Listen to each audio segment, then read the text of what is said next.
análisis. DTV es federalismo, pluralidad de voces, libertad de expresión. DTV es todo lo que un país en democracia tiene que ser. DTV es tu voz en el Congreso.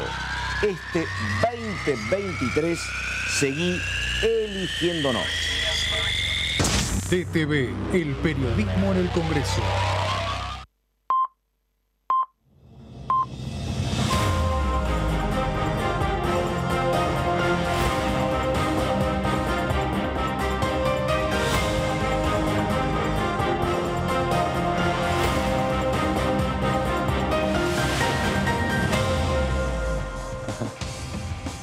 ¿Cómo les va? Muy buenos días. Esta es la primera mañana. Tenemos imágenes de lo que está aconteciendo en la sala donde en un ratito va a ser recibido el ministro de Seguridad, Aníbal Fernández. Convoca la Comisión de Seguridad Interior que preside Ramiro Gutiérrez. Estamos empezando la primera mañana. Se ocupa enseguida de todos los detalles Verónica Benaim. Estamos empezando, pero antes los saludo a Nicolás Márcico. Hola Nico, ¿cómo te va? Buen día. Pato querido, buenos días. Bien, acá estaremos. Una jornada que va a estar caliente con esto que va a contar Vero en segundos nada más. Imagino mucho debate de diputados.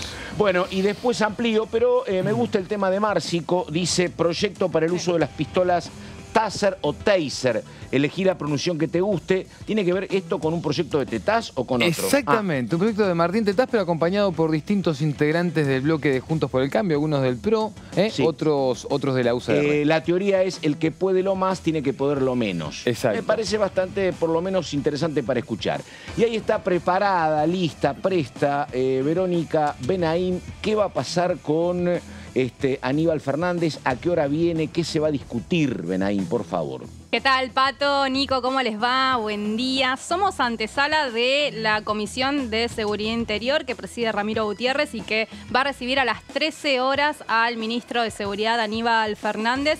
Estuvimos haciendo todo un adelanto y vamos a repasar por qué y cómo viene Aníbal Fernández a esta Cámara de Diputados, que es la primera vez que lo va a recibir como ministro de Seguridad, porque ha venido en otras oportunidades. Aníbal Fernández ha ocupado varios cargos en el Ejecutivo, ha sido diputado también, pero en este caso como ministro de Seguridad va a ser su primer visita a esta Cámara que preside Cecilia Moro. Va a exponer sobre lo que está vinculado a la gestión que viene haciendo el gobierno nacional respecto a la seguridad en la provincia de Santa Fe, pero sobre todas las cuestiones después de lo que fue su visita a la localidad de Rosario en el día de ayer y los nuevos lineamientos que brindó el presidente Alberto Fernández en concordancia con un encuentro que tuvo con el gobernador Omar Perotti, y también allí estuvo participando Agustín Rossi, que te quiero contar, Pato, que contame.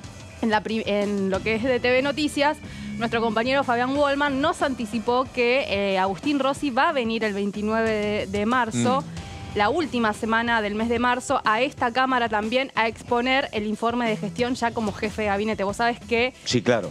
La reticencia de Mansur era una característica notoria. Vino, creo que alguna vez vino. Al Senado, creo.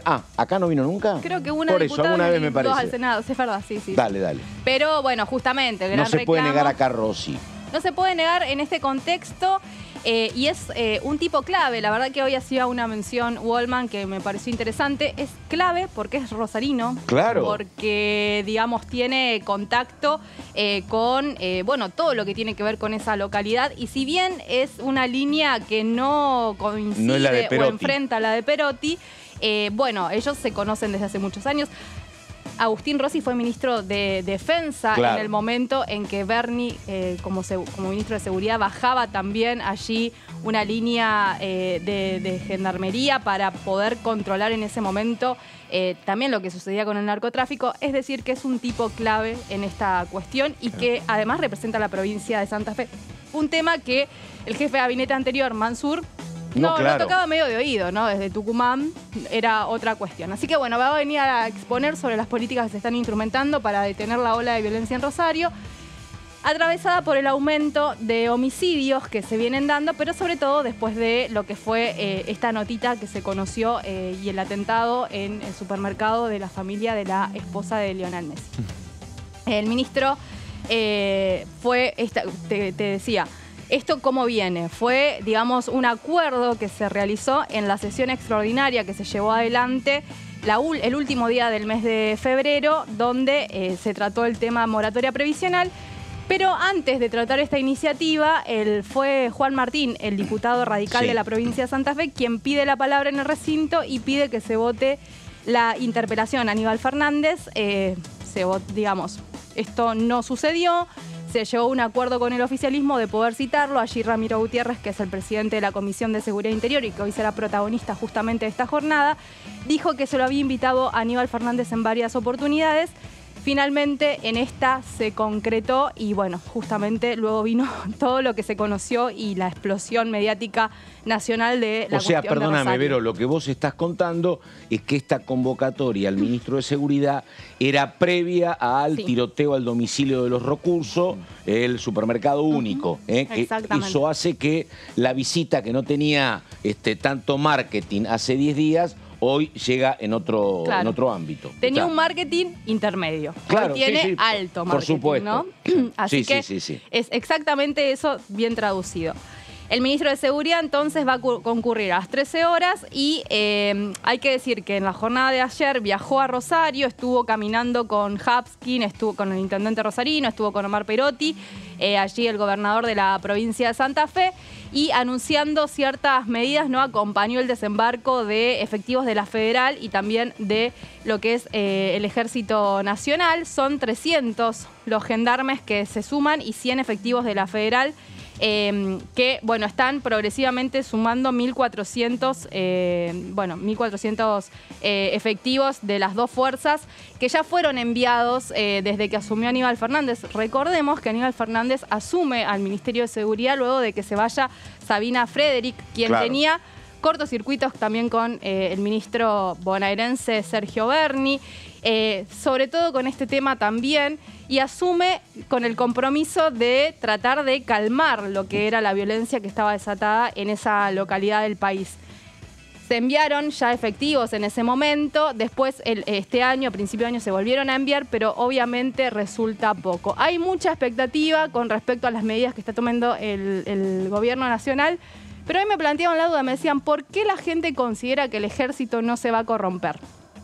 Bueno, es la pregunta que se hacen sectores vinculados a las propias Fuerzas Armadas y por ese temor son reticentes a la participación. Y además, en línea con lo que vos decís, efectivamente hay antecedentes preocupantes por lo que pasó básicamente con las experiencias de participación de Fuerzas Armadas en Colombia y en México. Efectivamente, es una cuestión compleja. Lo que te dicen para blindarte es que los efectivos de las Fuerzas Armadas van a estar en tareas de logística nada más. Pero bueno, lo que vos planteás es un temor cierto.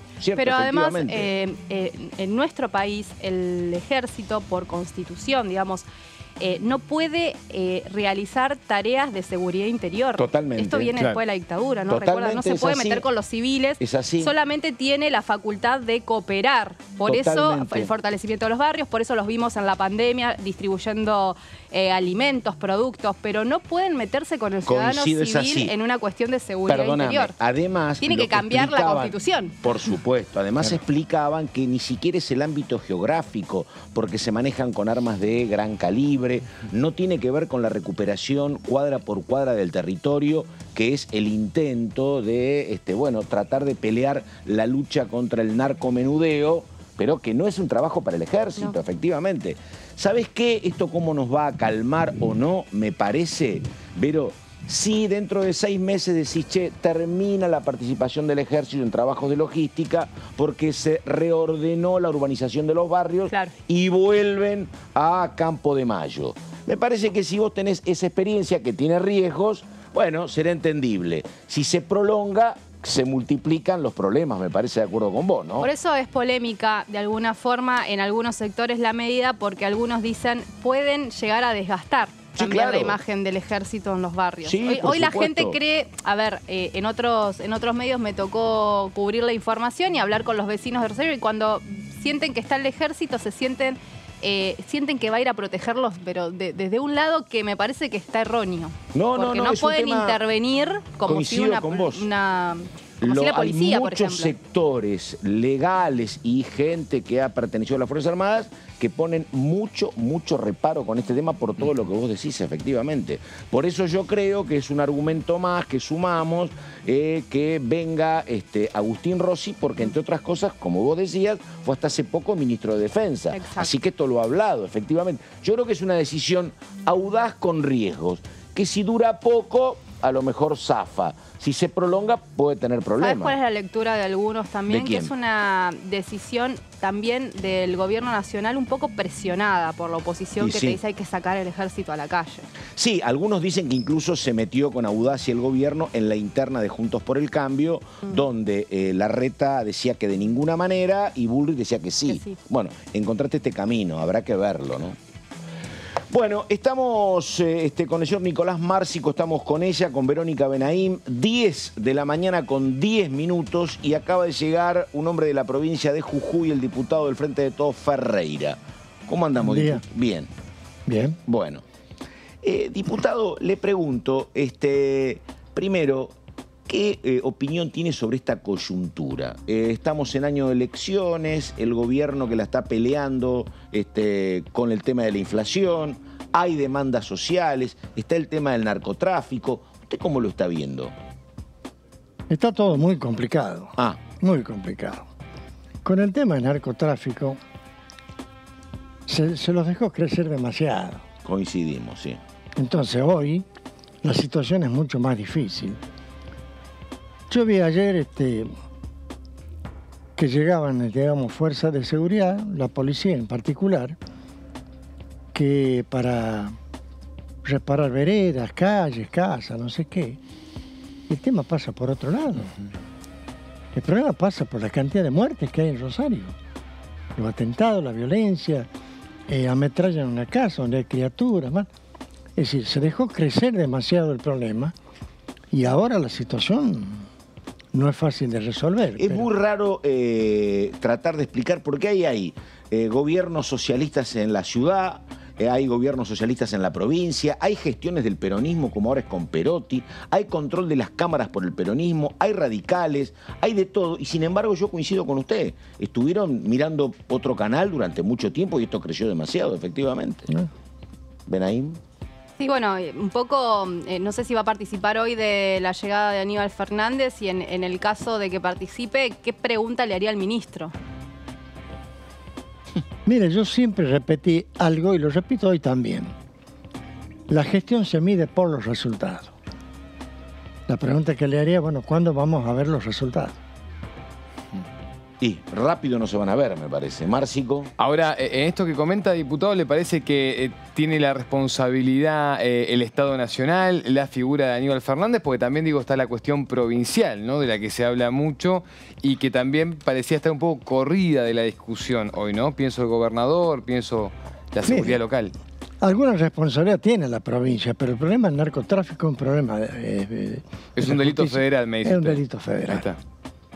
Y lo que hay que hacer es tener el coraje para tomar las medidas que hay que tomar, que son muy duras, pero no queda otra. ¿Cómo cuáles?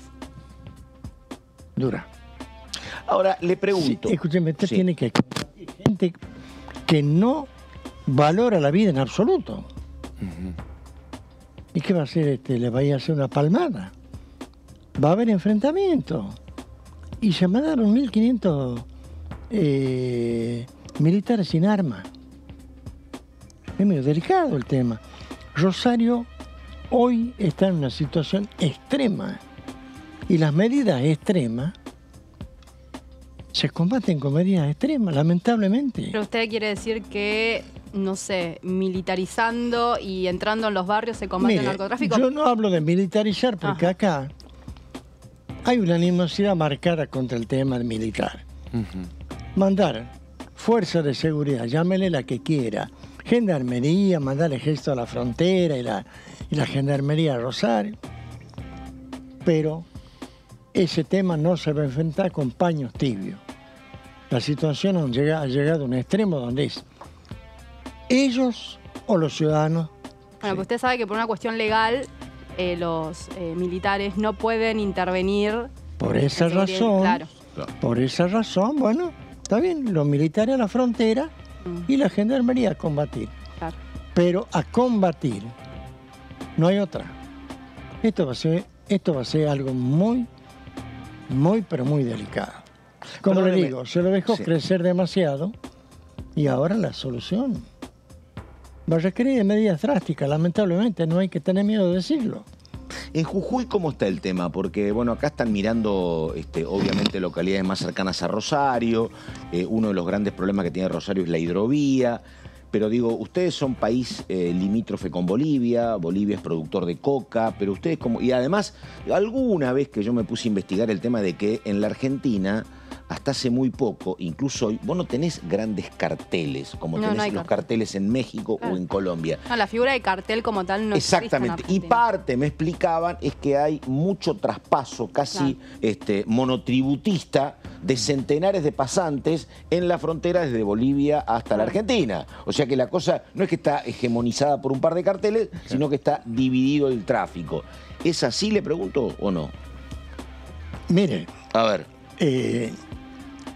Yo he sido director del Registro Civil durante 20 años. Sí.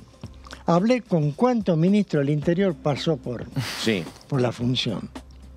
A plantearle el tema de la forma en que la gente de Bolivia tramita la nacionalidad argentina. Hoy tenemos en la frontera gente que cruza el puente, cobra los planes nuestros y se vuelve a su lugar de origen. ¿Por qué? Cuando hay una parturienta en Bolivia, cruzan el puente a tener el hijo en La Quiaca, en el hospital Jorge Uro. Nace, lo anotan acá y lo anotan allá. Desde que nace ese chico tiene doble nacionalidad. Y si nació acá, obviamente va a tener nacionalidad argentina, ¿no? Claro. Entonces, ante esa situación que conocemos, ¿cuál podría ser una alternativa? Por una cuestión de hermandad latinoamericana, como le quieran llamar, le atendemos el parto y le certificamos el nacimiento para su inscripción en Bolivia. Sí, pero eso tenés que modificar todas las leyes, es imposible, digo, no. Pasa, pero si te está generando un perjuicio. Pero eso qué, pero perdón, ¿qué tiene que ver eso con el tema del narcotráfico? ¿Por qué? Mire, el tema del narcotráfico en Jujuy, particularmente hablemos de cocaína, no es tan grave.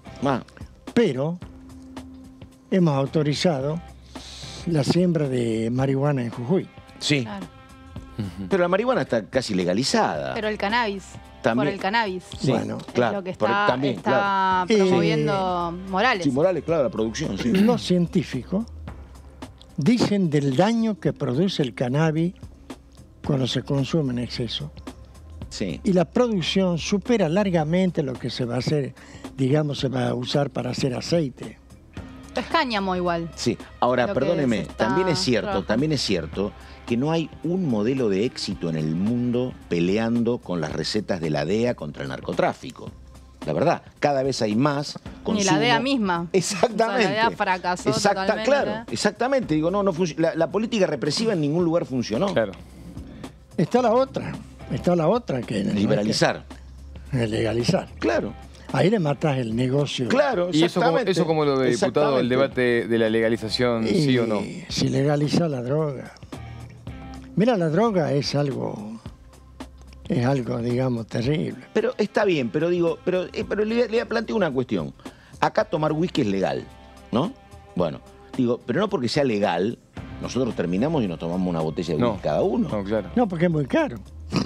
No, bueno, pero también es un problema el alcohol y está totalmente habilitado. Legalizado, claro. El alcohol es un súper problema en tránsito, con consecuencias, en violencia, y hoy la mitad del país o más consume de noche, exceso, ni te cuento, sí, claro. Todas las adicciones, la droga, el alcohol, el cigarrillo mismo, son nocivas para la salud. Sí, pero no podemos eliminar todo. No se puede eliminar. Lo que se puede hacer es educar.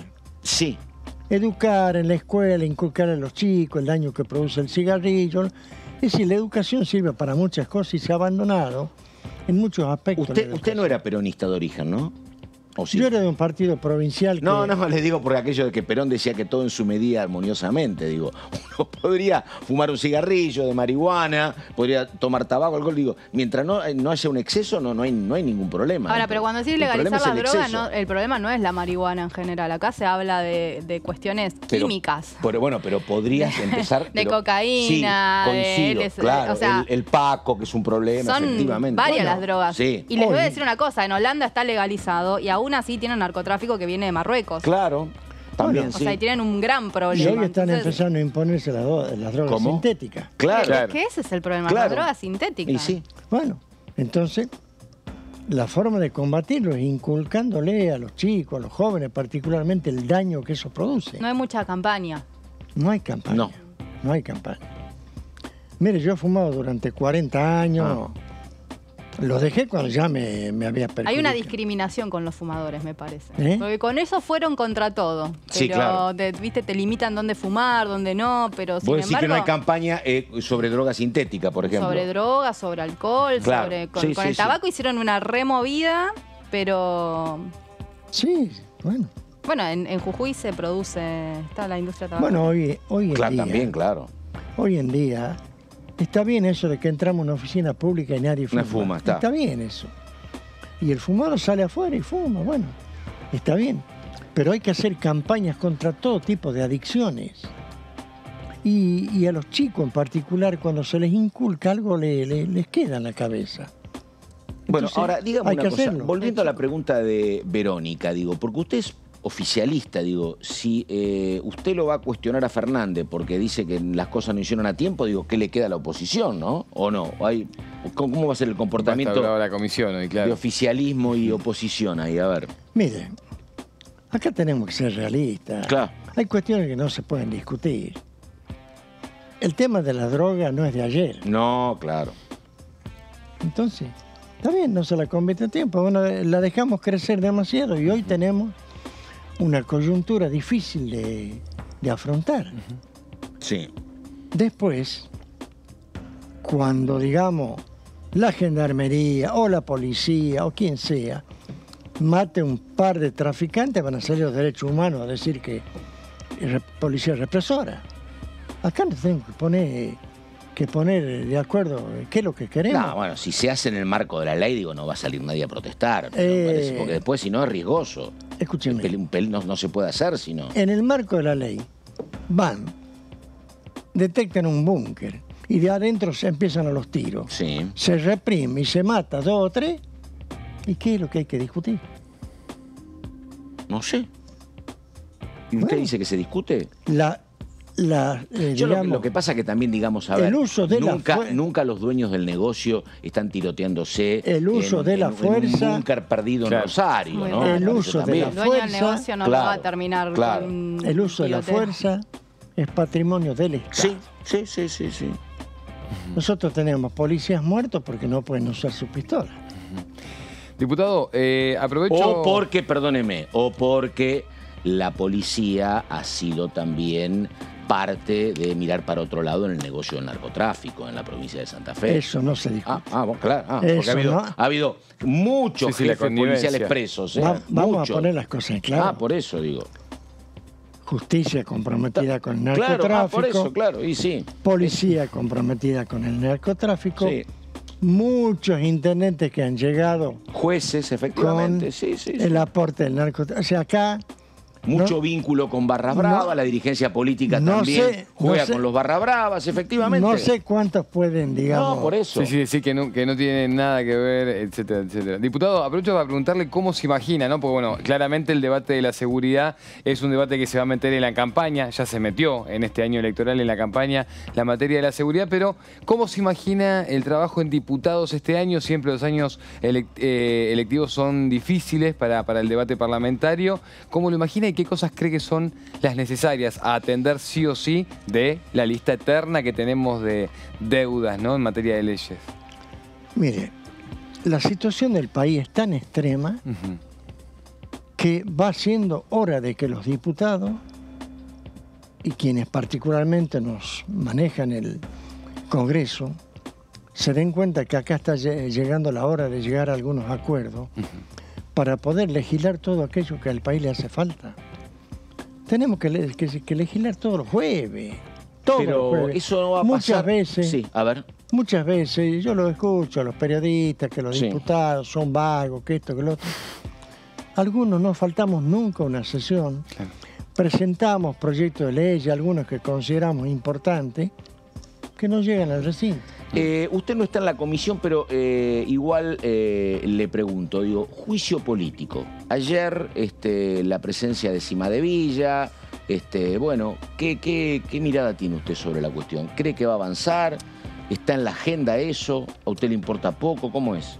Es un tema delicado, que los números dirían que no va a pasar de la Cámara. Ah, Pero el martes tuvo Cimadevilla, Sí, perdón. de la comisión, Sí. que no sale de la comisión, Sí. claro. creo que eso no va a pasar. De todas maneras, repito, va siendo hora que nos sentemos a ver cómo podemos sacarlo al país de la situación que está, que es terminal. Y gane quien gane la próxima elección, solo no va a poder gobernar. ¿Y cómo ve eso dentro del Frente de Todos? Mire, acá el problema no se trata que el Frente de Todo cambiemos. No, bueno, pero usted está dentro de un espacio político y es Bueno, un año electoral. yo le digo ¿Cómo a ve usted el tema una de la cosa. presentación de candidatos? Yo tengo una opinión, que es la de que hay que llegar a una confluencia de opiniones que nos permitan, entre todos, planificar un programa de gobierno que nos permita paulatinamente salir de la situación que está. El debate de los últimos 200 años, dice usted, diputado. Que nos pongamos de acuerdo para Sí, ¿sabe qué tener pasa? una línea. Sí, Vamos a hablar claro. a ver. A este país se lo ha vaciado de una manera tal que nos llevó a esta situación en la que estamos hoy. Hoy no tenemos recursos ni para comprar 10 computadoras.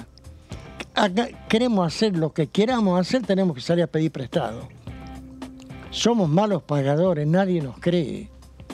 Entonces tenemos que reconocer todos los que estamos en el tema político, Sí. que tenemos que cambiar, tenemos que ver la forma de acordar un plan de gobierno. Sí, Me lo que gusta, pasa es que perdón, sabe que creo ahí bien. que primero quiero ganar yo y después te quiero convocar. Nadie quiere ser el convocado. Todos quieren ser los que convocan ellos, ¿no? Entonces yo quiero llegar y después llamo a mi adversario y mi adversario debería venir. Y eso no pasa nunca. Mire, yo estoy organizando Sí. una campaña política en Jujuy. Ah, ¿quiere ser gobernador usted? No.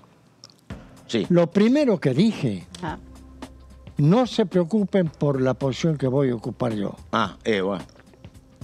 Veamos quiénes miden mejor, quiénes tienen las mejores ideas, bla, bla, bla, bla, bla. Y de ahí que salgan los candidatos. Mi posición es, yo no soy imprescindible. A pesar de que estoy, digamos, bien visto, lo que ustedes quieran, pero no soy imprescindible. ¿Qué posición llego a ocupar? La van a decidir ellos, no yo.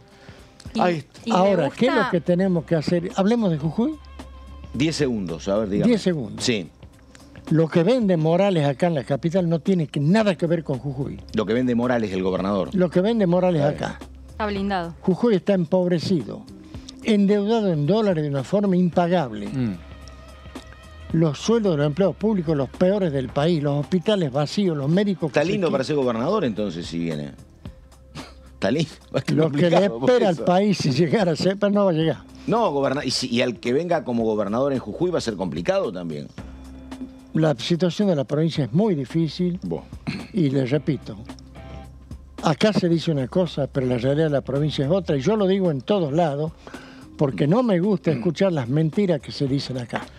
El diputado Ferreira, hombre de la provincia de Jujuy, diputado, muchas gracias, hasta cualquier momento. Un gusto estar acá. Muy bien, estamos con el señor Nico Márcico, estamos con Verónica Benaim, 10 de la mañana, 28 minutos, vamos con el móvil, vamos con Gonzalo, dale. Muy buen día, Pato, para los compañeros, compañeras. Retomamos el saludo nosotros aquí adentro ya de lo que es la sala 1 del anexo A, una de las más grandes, la más grande en realidad del anexo, para justamente lo que será la reunión que finalmente se va a realizar aquí, en donde estará como invitado el ministro de Seguridad, Aníbal Fernández, a partir de las 13, recordemos, en esta comisión de Seguridad Interior que preside Ramiro Gutiérrez, que como bien contaban los detalles, Vero, bueno, hubo un pedido por parte del diputado Juan Martín para que venga aquí. No se terminó votando, pero finalmente sí se hizo llegar la invitación y por eso vendrá a exponer básicamente después de toda una semana, Pato, en donde Santa Fe sin dudas que ha sido la provincia noticia en las últimas horas, después de también la designación de 300 gendarmes, 100 efectivos policiales que hacen llegar a la suma de unos 1.400 efectivos que se suman a los 4.000 que ya había allí en la provincia. Por eso una suma de 5.400 efectivos para pelear contra todos estos crímenes que se están realizando y que tienen un punto final que es el narcotráfico. Por eso hoy vendrá a exponer Aníbal Fernández. También algo dialogábamos más temprano con Vero respecto a, Pato, este sistema acusatorio que seguramente será un tema el cual va a tener que hablar el ministro, el cual le van a preguntar y que seguramente va a dar su opinión. Recordemos que en el mismo, más allá de la transparencia, más allá de que los trámites, por así decirlo, judiciales serán mucho más prácticos, así se está aplicando ya hace 3 años en Jujuy y en Salta, más allá de eso también tiene que pasar por la Comisión de Presupuesto y Hacienda, porque hablamos, valga el juego de palabras, Pato, de un presupuesto muy grande, son 27 fiscalías, de las cuales son 15 serán en Rosario, 9 defensorías. No es algo tal vez que lleve un presupuesto corto y por eso se tiene que dialogar y tiene que haber un número tal cual. Ayer lo hablábamos también con los diputados Rodolfo Tailade y el propio Mirabella, el creador de este proyecto para fortalecer la justicia penal en la provincia de Santa Fe. Un poco de todo, se vinculan las actividades, tanto la de ayer como la de hoy, para que el ministro no solamente tenga que rendir una explicación de qué es lo que se está haciendo, sino además, creo, lo más importante será, como decía nuestro compañero hoy al comienzo, un debate, un intercambio constante todo el tiempo con el propio Aníbal Fernández y los diputados y diputadas. Bueno, perfecto, señor. Cuando haya más novedades nos comunicamos. En torno a la cuestión recursos, apareció el martes un debate interesante. También ayer, cuando se discutía la cuestión de la creación de los tribunales en Rosario, justamente en la comisión que preside Tailade, apareció un resquicio donde se preguntaba esto: ¿quién pone la plata? Bueno, y la plata tiene que ver también con los recursos que maneja la Corte. Y ahí estuvo muy interesante lo que pasó con Tonelli, porque Tonelli dijo que la Corte a veces también es muy reacia al tema de los recursos y que cuesta desde el Consejo de la Magistratura justamente hacerse con los dineros públicos que están en depósitos que nunca uno sabe a cuánto alcanzan por parte de la Corte, que es otro de los temas que se está discutiendo en el juicio político. Pero cuando aparecía la creación de los tribunales, otra vez apareció el tema del monto y la plata que maneja la Corte, que está concentrada en la presidencia y en la titularidad del Consejo de la Magistratura, en la misma persona que es Horacio Rosati. Bueno, 10 de la mañana con 32 minutos. Señor, nos ocupamos de las taser, a ver. Exactamente, porque se subió allí, Pato, a la polémica y al debate que tenemos sobre estas armas no letales, como se le dice, el diputado de la UCR Evolución, nombre que responde a Martín Lustó, estamos hablando de Martín Tetaz, y lo que hizo fue básicamente presentar un proyecto que bueno, y anunciar que lo va a presentar, mejor dicho, para buscar la forma de reglamentar todo lo que se pueda dar en esta materia. Ahí, de alguna forma, lo que explica es que las fuerzas de seguridad, pensando principalmente en las policiales, distritales y también la Policía Federal, puedan, ¿no?, tomar esta herramienta para tener un intermedio. Lo que dice el diputado... Entre el palo y la 45, la 9 milímetros, que haya algo. Sí. Exactamente, ese es el argumento central, ¿no? Y lo que dice también es que esto permite ser eficiente y que él ha estudiado el tema para hacer, y que esto permitiría a los efectivos ser eficientes y que no pasen situaciones, claro, y que en qué se centra, en el ejemplo de la policía de la ciudad de Buenos Aires asesinada hace algunas semanas, ¿no? Ahí mientras está fuera de servicio, pero con el arma reglamentaria y vestida, ¿no?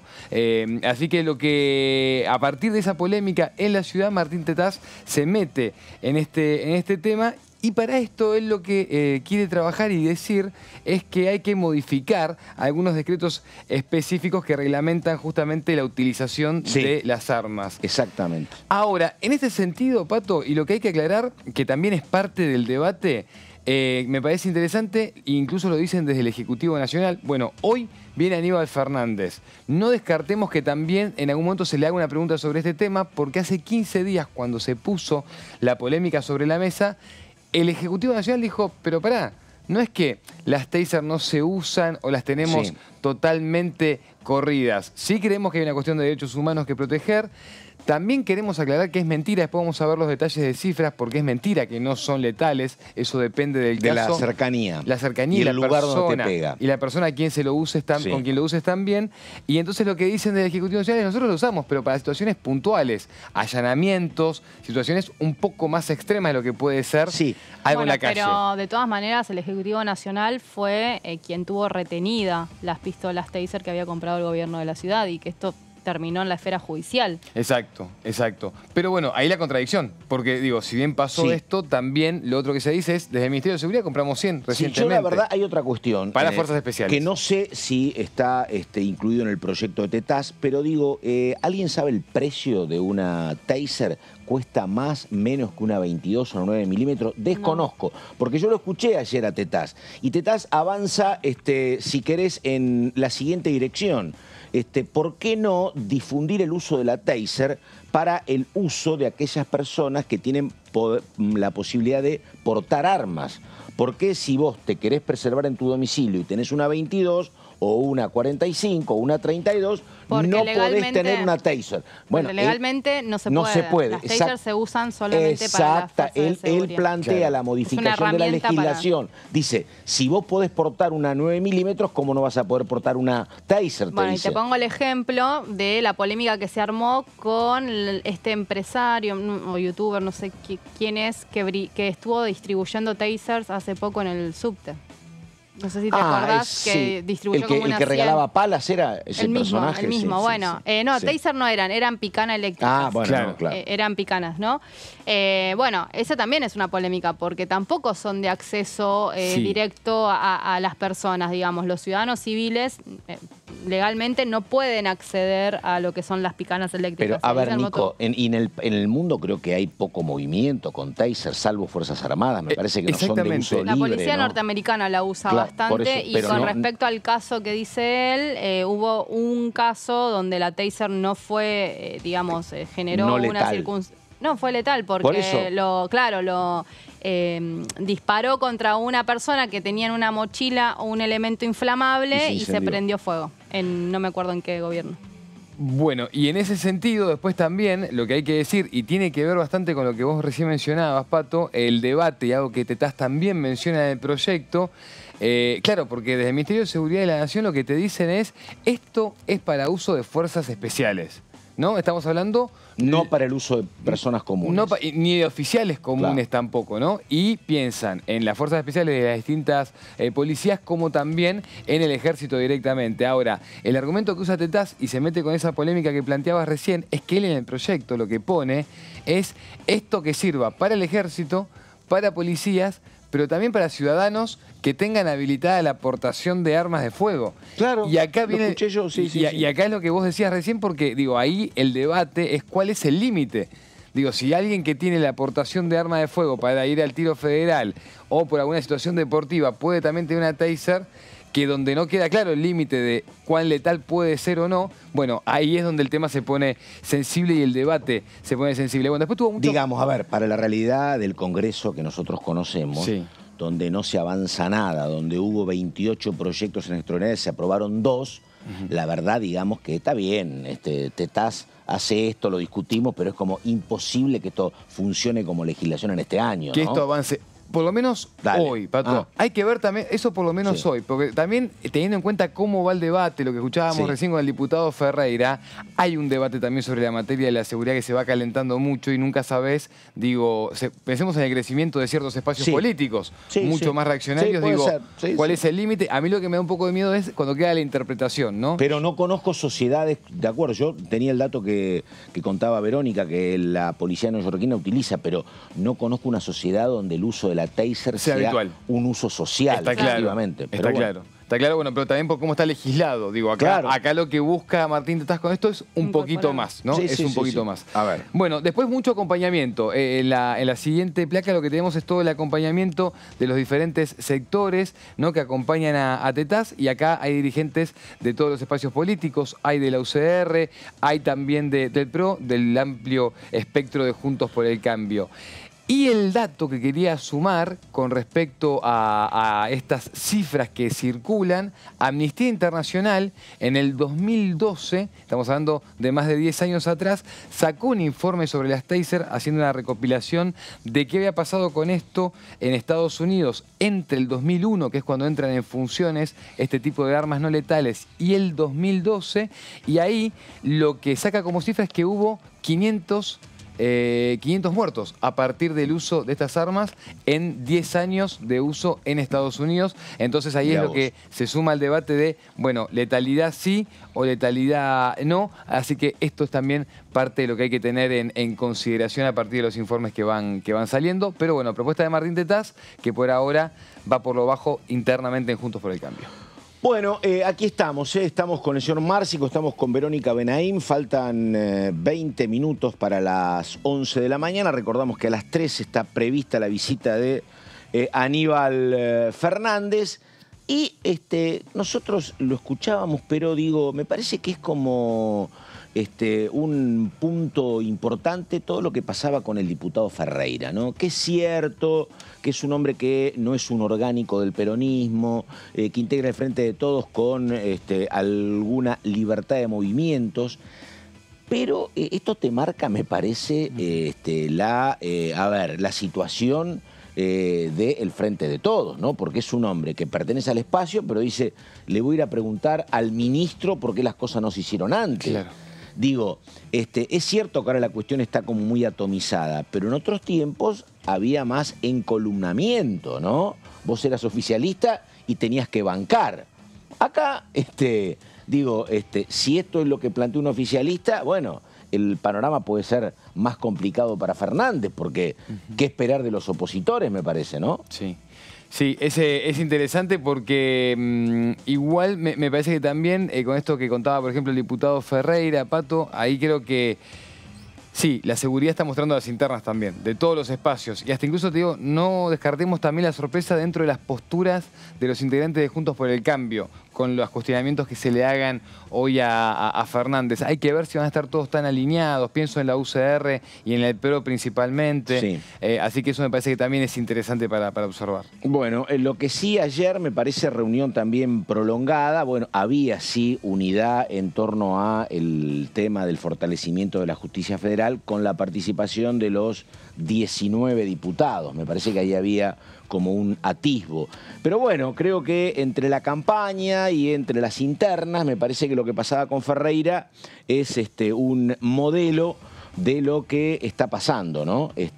Uno ve en Juntos por el Cambio mucho clima internista y ve una gran discusión también en el Frente de Todos por lo que viene. Y estamos esperando a la diputada Mónica Fein, que es la titular de la Comisión de Salud, Mónica Fein, pero además fue intendenta de Rosario durante 8 años y aquí está sentada. ¿Cómo le va, diputada? Que dice buenos días. Buenos días, un gusto estar acá. Igualmente, bueno, y a ver, si querés explicamos un poco, siempre viene Mónica Fein y vienen todos los diputados, pero ayer estábamos nosotros hablando, haciendo una historia de todo lo que está pasando en Santa Fe, y yo primero elogié mucho, la verdad, la política del socialismo conté la historia, primero llega Wiener como intendente, empieza una transformación sanitaria absoluta en toda la provincia, después ganan, porque ese dato no lo tenía tan registrado. Son 3 gobiernos provinciales, pero intendencias, ¿cuántas? ¿Son 5? Sí, casi 30 años. No, casi no, 30 años. Bueno, y yo lo que contaba también era que después el socialismo, que era su expertise, era el tema sanitario. La verdad que lidiar con la policía era una cuestión muy compleja. Todos los gobiernos tienen problemas con la policía. Yo hablaba de la maldita policía de Duhalde, tiene problemas Larreta, tiene problemas Schiaretti, tiene problemas Perotti. Nada. Y yo también decía que la verdad que me parece que hoy en Santa Fe casi toda la dirigencia debería criticarse mutuamente menos, porque creo que desde acá me parece que hay responsabilidades compartidas. Uno los mira y te dice, no, el problema es el socialismo. Otro dice, no, el problema fue Saín. Y digo, y la realidad es una realidad. Y yo lo que sí decía, para ser como crítico de lo que era la conducción política, es que a mí me gusta el deporte. Y yo contaba que Angelito Correa, que salió campeón del mundo, hace 8 años jugó en España, antes jugó en San Lorenzo, y hace 10 años ya decían, el pase de Angelito Correa es de los monos. Hace mucho tiempo que sabíamos el peso del narco. Y la verdad que se pudo hacer poco, pero ese era el marco, Mónica, que fue intendente 8 años. Sí, gracias Pato, no, por gracias favor, por permitirme venir, escuchaba esas reflexiones y me pareció importante sumar algunas reflexiones. En primer lugar, es verdad, fui 8 años intendenta y cuando empezó la violencia más importante en Rosario, unida a los temas de la narcocriminalidad, la verdad me cansé de golpear puertas nacionales, que ahora el intendente sigue golpeando puertas. Porque, y perdón, ¿ahí qué le tocó? ¿Le tocó un mandato de Cristina y un mandato de Macri? Así es, me tocó un mandato de Cristina, con quien coordiné con el ministro Berni, que llegaron 3.000 gendarmes, digo, para mirar ahora que estamos por 1.400. Claro, sí, en un momento muy complicado y donde yo creo que no se termina de comprender que para el gobierno que viene, inclusive, el gran debate de Argentina es obviamente la economía y es nuevamente el delito unido al narcotráfico. Claro. Hay la verdad que siempre encontré negada la discusión de los gobiernos nacionales, sobre todo cuando comenzamos con alta tasa de violencia, a entender que Rosario está en un lugar estratégico, que tiene rutas nacionales, que no produce droga, pero que obviamente es el centro portuario más importante de Sudamérica, diría uno de los más importantes de Sudamérica, que tiene las rutas que conectan con Bolivia, con Paraguay, que está en un lugar sumamente importante y sin embargo que no tiene ni fuerzas nacionales prácticamente, ninguna.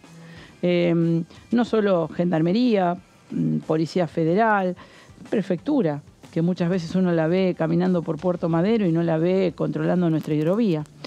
En ese camino... Yo soy de la ciudad de Santa Fe. Una vez al año los ves por el puente colgante, que no sabés qué están haciendo, el puente colgante. Pero tiene la potestad, prefectura, de poder detener, porque el otro día escuchaba a un periodista de Rosario hablando y decía que por una norma de Santa Fe la prefectura es como que se queda chica en el tema de intervenir. Mire, el narcotráfico es un delito complejo que se va metiendo en las instituciones políticas, policiales, empresariales, tiene abogados, contadores, es una estructura compleja que va mutando, va cambiando y que toma de rehén a los más pobres donde se produce la violencia. Rosario está localizada la violencia, nosotros estudiamos ese proceso, está localizada en los barrios más vulnerados en sus derechos. Porque es donde discuten el territorio del narcomenudeo, mientras que los grandes negocios muy probablemente se hagan hasta fuera de Rosario. Ayer me preguntaban a dónde y yo le decía, desde una torre en Rosario hasta el Nordelta. Acá no hay que mirar que... Yo creo que fue fácil para los gobiernos nacionales plantear que el narcotráfico era un problema de Rosario y del socialismo además. Usted no se olvide que intentaron marcar que el problema del narcotráfico tenía que ver con el socialismo, que no tiene, y lo quiero aclarar, ningún funcionario, ni con causas, ni condenas, ni investigaciones que tengan que ver con ningún funcionario del socialismo. Y lo digo no porque crea que hicimos todas las cosas bien, pero sí quiero decir que lo enfrentamos con honestidad, con franqueza, con la cara descubierta, para no pactar con los mecanismos que el delito plantea. Ese proceso, y quedarnos solos en un gobierno que decide no hablar. Yo me retiré la última vez, Pato, cuando el presidente Alberto Fernández, yo creo que en una actitud inhumana, plantea que el problema de Rosario es culpa de la Corte, que tomó por asalto el Consejo de la Magistratura y entonces no dio respuesta. Me parece que no se juega con el dolor de la gente. Algo hay que hacer, dijo, algo tendremos que hacer, dijo en la última oportunidad. Sí, pero tiene que hacer una política de Estado. El narcotráfico no... A ver, los otros países no niegan que tienen narcotráfico, porque existe en la región, porque el narcotráfico está instalado. Uno dice México, Colombia, pero sabe de Brasil, sabe de Uruguay, sabe de Paraguay, sabe de Argentina. Entonces, no es que es un delito de Rosario. Lo que pasa, pero lo que pasa es que del socialismo. A mí, es un delito federal. Sí, y yo cuando hablo, no hablo del socialismo, la verdad, yo hablo de la dirigencia política, y lo que les digo a todo el mundo es que yo tengo la verdad, porque ustedes no tienen ninguna causa judicial. Ninguna. Yo lo conocí al doctor Esteves Boero. Balearon la casa de un de gobernador Bonfatti, en su momento. Pero cambió la vida, Bonfatti. Pero, perdón, claro. Y lamentablemente... la persona que teóricamente lo valió, porque él estaba dentro, le pidieron que dijera si lo seguía acusando, y él dijo, ¿cómo lo voy a acusar si yo me tiré al suelo cuando me balearon? La política empezó a decir que Bonfatti... Sí, yo ayer, diputada, cité eso, quería decirle. Ayer yo cité un argumento que usa un sector del peronismo, quiero charlarlo con usted para ver qué pienso, qué información tiene al respecto, de que en un momento cuando el socialismo llega a la gobernación en Santa Fe, al hombre que le dan a cargo en ese momento la Secretaría de Seguridad, ayer lo charlábamos con Pato, fue a la persona que venía de Asuntos Complejos y Narcotráfico de la Policía Santafesina, y un sector de la política santafesina dice que eso fue un error histórico. Al jefe de policía usted plantea, claro. Ningún funcionario político, al jefe de policía. Sí, es verdad. 2 jefes de policía nuestros que tuvieron la gestión terminaron presos. Sí. Eso es verdad. Ahora terminó uno que estuvo con Perotti. Los jefes de policía, eso le pasó a Córdoba también. Claro. La verdad que los jefes de policía es uno de los problemas. La policía es uno de los problemas que tenemos. También es necesaria las fuerzas policiales, y hay muchos policías que la verdad que también se juegan la vida para tratar de generar una sociedad mejor. Sería injusto como hacen con los políticos. Pero sí, un sector del peronismo lo que dijo es que Bonfatti había retirado la denuncia de quien lo había agredido. Poco podría haber atendido Bonfatti, que se tiró al suelo cuando lo agredieron. Sí es verdad que una jueza posterior al proceso, que tomó el proceso, desvinculó a esta persona, le dio cárcel domiciliaria a pocas cuadras de don Bonfatti, lo mataron. Y esa jueza es actualmente la vicegobernadora de la provincia. Yo coincido con aparecen las escuchas, aparecen yo coincido con usted, Pato, y en general no me va a escuchar a mí, al revés. Yo le he pedido al gobernador Perotti que nos convoque, porque tenemos experiencia. Una experiencia dolorosa, pero una experiencia. Nosotros bajamos la violencia. Nosotros bajamos en Rosario casi el 40% de los homicidios. Eso tiene, ¿por qué? Por un plan de gobierno, de coordinación. Cuando ingresó Berni, con el acuerdo con Cuando empezó Berni pacificamos la ciudad, que era un momento de mucha violencia. Sí. Y después el propio gobernador Miguel Lifchi, ese fue el proceso, generó una mesa interagencial, multiagencial, donde estaba La Nación con Patricia Burri, con quien tengo miles de diferencias, no estoy acá diciendo, pero coordinamos con Nación, coordinamos con el Ministerio Público de Seguridad, con el municipio y la provincia, y comenzamos a definir territorios y acciones concretas. No personas caminando por las calles, ver, no móviles. Yo le digo, la tecnología no puesta al servicio de un plan no sirve. Por supuesto. ¿Puede ser que las diferencias internas que tiene el propio Perotti con el gobierno nacional dan como consecuencia también esta situación? Permítame decirle que yo creo que Perotti no tiene diferencias con el gobierno nacional, sino que se diferencia ahora del gobierno nacional por una cuestión política. Pero Perotti ha logrado con el gobierno nacional resolver cosas históricas, como la deuda histórica de Santa Fe, ha logrado... hace 2 años había una unidad política del propio Perotti con la propia Cristina, ¿no? Sí, jugaban juntos. Hace 2 años definieron la lista electoral en contra de Rossi, en por forma ejemplo. conjunta, claro. Pero, así que yo no veo ahí. Creo que hay, como en todos los partidos cercanos a las elecciones, una estrategia electoral. Tampoco tiene yo porque lo escucha Mirabella muy enojado con Aníbal, y bueno, entonces por eso. Pero, no se entiende muy bien desde el oficialismo cuál es la postura unificada. A mí por eso, yo lo que planteo era que a mí me incomoda un poco que siempre hay culpas en el otro. A ver, ¿qué tiene que ver la provincia de Santa Fe y el socialismo, por ejemplo, con las cárceles federales? Nada. Claro. Y la verdad, en las cárceles federales es donde había, el mono Cantero tenía un teléfono de línea. Hay una cosa que tenemos que ver. Los metimos presos por la justicia provincial. Claro. Cantero, Alvarado, fueron presos fundamentalmente por asesinato y asociación ilícita. Porque la justicia federal, que ayer estuvimos discutiendo en una comisión, debe cambiar. Y el sistema acusatorio que sí transformamos con el socialismo en Santa Fe es un sistema muy eficiente que ha metido presos no solo a los líderes de la banda, sino que ha metido presos también a fiscales regionales como el de Rosario por relación con lo ilegal. Entonces, el sistema acusatorio que cambiamos fue un sistema que interpeló al poder también. Y interpeló y puso poner en las cárceles a los líderes de la mafia. Por eso digo, la verdad, yo creo que el socialismo tiene que hacerse cargo, en todo caso, como cada uno de su parte, de lo que pasó con la policía. Yo tampoco lo responsabilizo al socialismo de lo que pasó con el caso Traferri, porque el socialismo no es mayoría en la Cámara de Senadores, por ejemplo. No tenemos ningún integrante. Por eso te digo. No, al revés. Lo digo públicamente. El senador Traferri debería renunciar a sus fueros y someterse a la justicia. Yo lamento. Por eso digo. Lamento que el Senado lo haya protegido. Pero, Mónica, está bien, pero a mí también me cuentan esta historia de cuando le roban el auto a Lamberto. Lamberto era el ministro de Seguridad.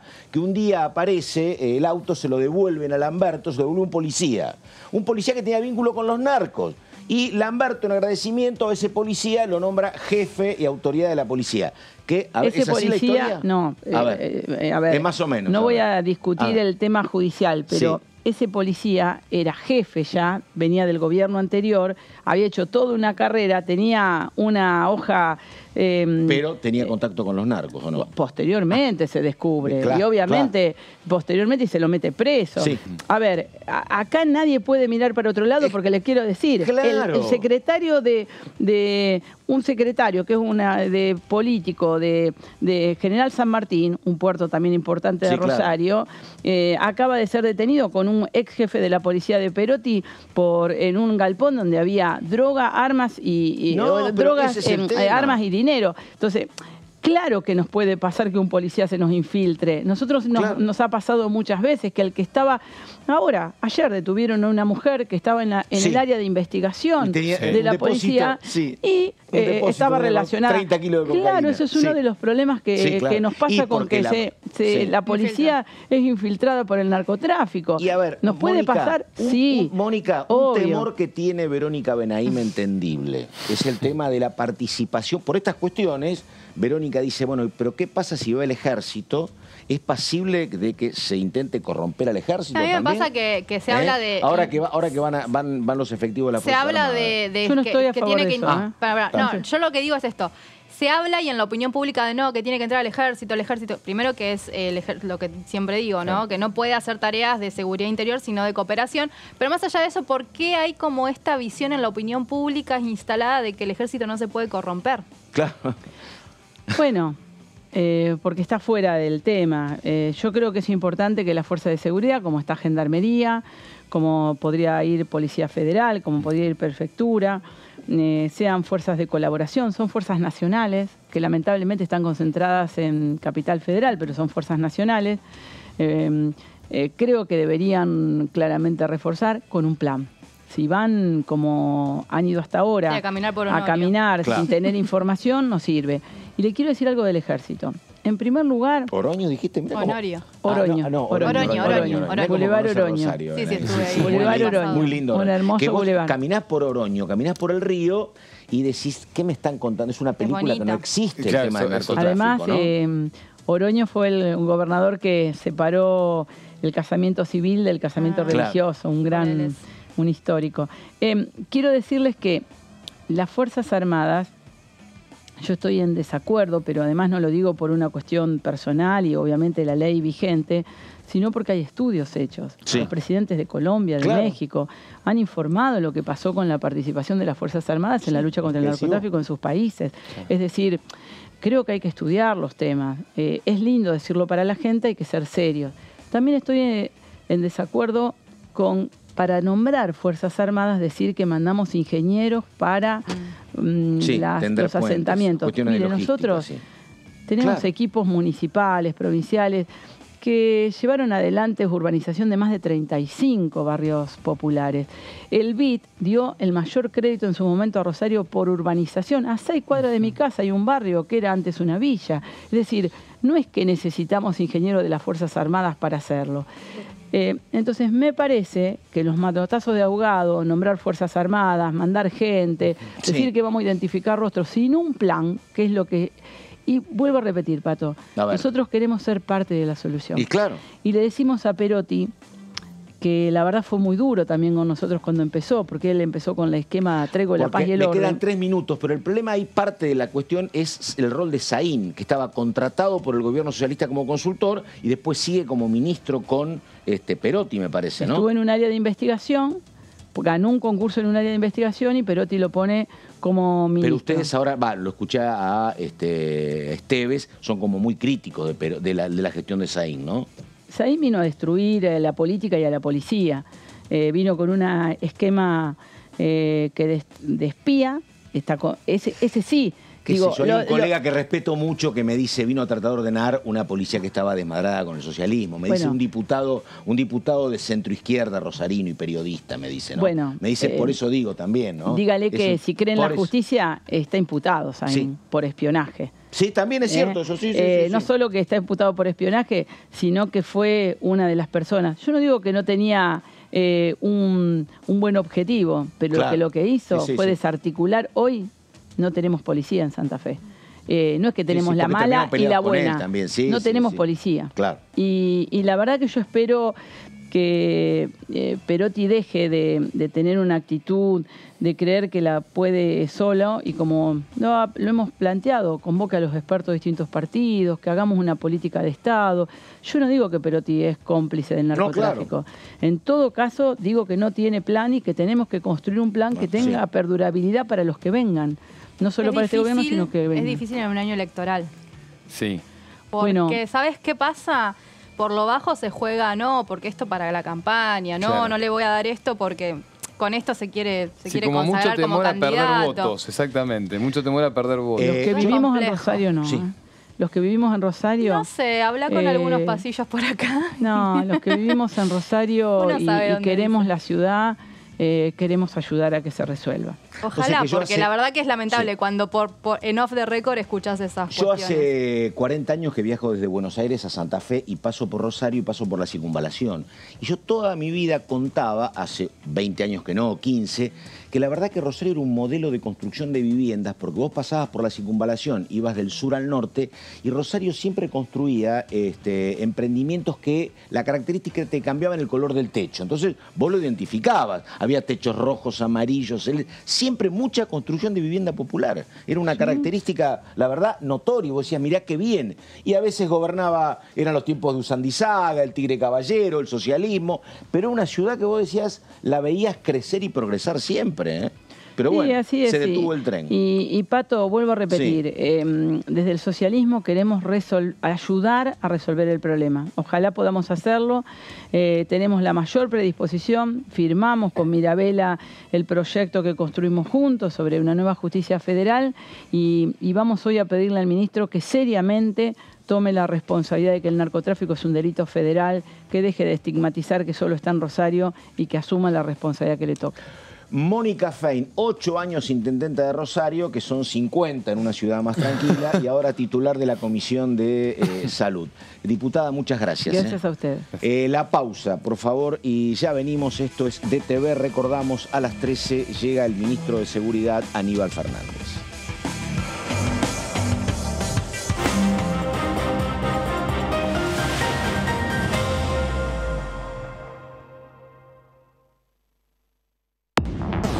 Hola, hola, ¿qué tal? ¿Cómo va? Esta realidad, que yo digo que es una realidad del personal, porque la verdad que la realidad es la de todos los días, cuando uno va al supermercado, cuando uno va a comprar ropa, cuando uno va a comprar los útiles escolares, y no se condice nada con lo que él transmitió.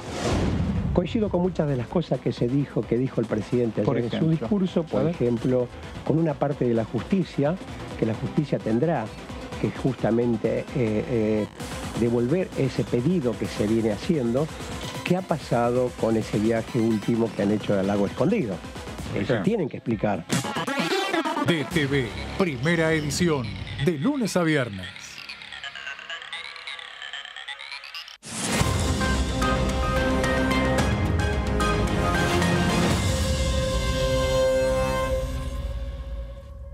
Cuidemos el ambiente y los recursos de nuestro país con acciones simples. Por ejemplo, reemplazá las lámparas comunes por lámparas LEDs. Te iluminan mejor y ahorran más energía. Cuidemos nuestros recursos. Cuidemos nuestro país. Argentina Presidencia.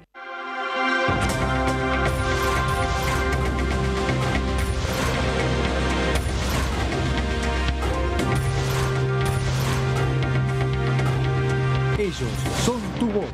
En la segunda edición. DTV, el periodismo en el Congreso.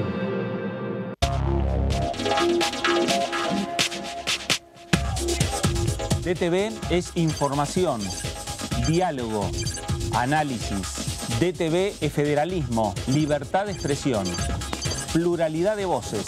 DTV es todo lo que en democracia un país debe ser. DTV es tu voz en el Congreso. Este 2023, seguí eligiéndonos.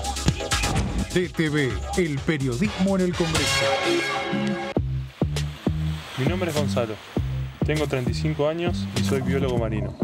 Desde hace años practico surf y buceo en mis tiempos libres. El agua es un medio donde me siento muy cómodo desde que soy chico. La mayor parte de mi tiempo la dedico a estudiar especies marinas investigando en el CONICET. Por suerte puedo combinar lo que más me gusta con mi trabajo. Que lo que quiera hacer incluya la ciencia. Hola, ¿qué tal? ¿Cómo andan? Bienvenidos, bienvenidas a esta tercera edición de DTV. La diputada nacional Virginia Cornejo se opone a la ley de humedales. ¿Por qué? Hay una razón muy simple. Nosotros tenemos nuestra legislación que cuida nuestros recursos naturales. Y si la tenemos que mejorar y aplicar y controlar, lo haremos a través de lo que son nuestras instituciones provinciales. El presidente de la Nación, en la sesión más importante, que es la Asamblea Legislativa, haya tomado unos segundos para dedicarnos, no a mí, creo que a todos los veteranos de guerra, a toda la generación Malvina, y reafirmar que Malvina nos une, que Malvina es una causa nacional, la verdad que nos pone muy contentos. DTV, tercera edición, de lunes a viernes.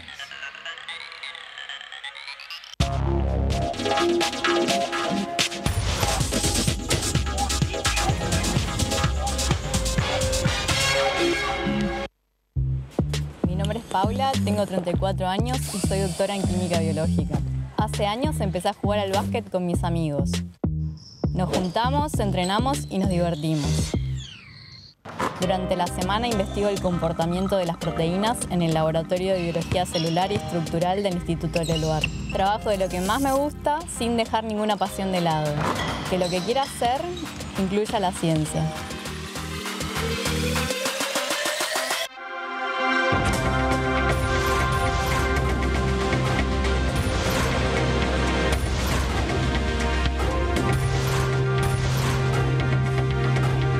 Ellos son tu voz en la tercera edición. DTV, el periodismo en el Congreso.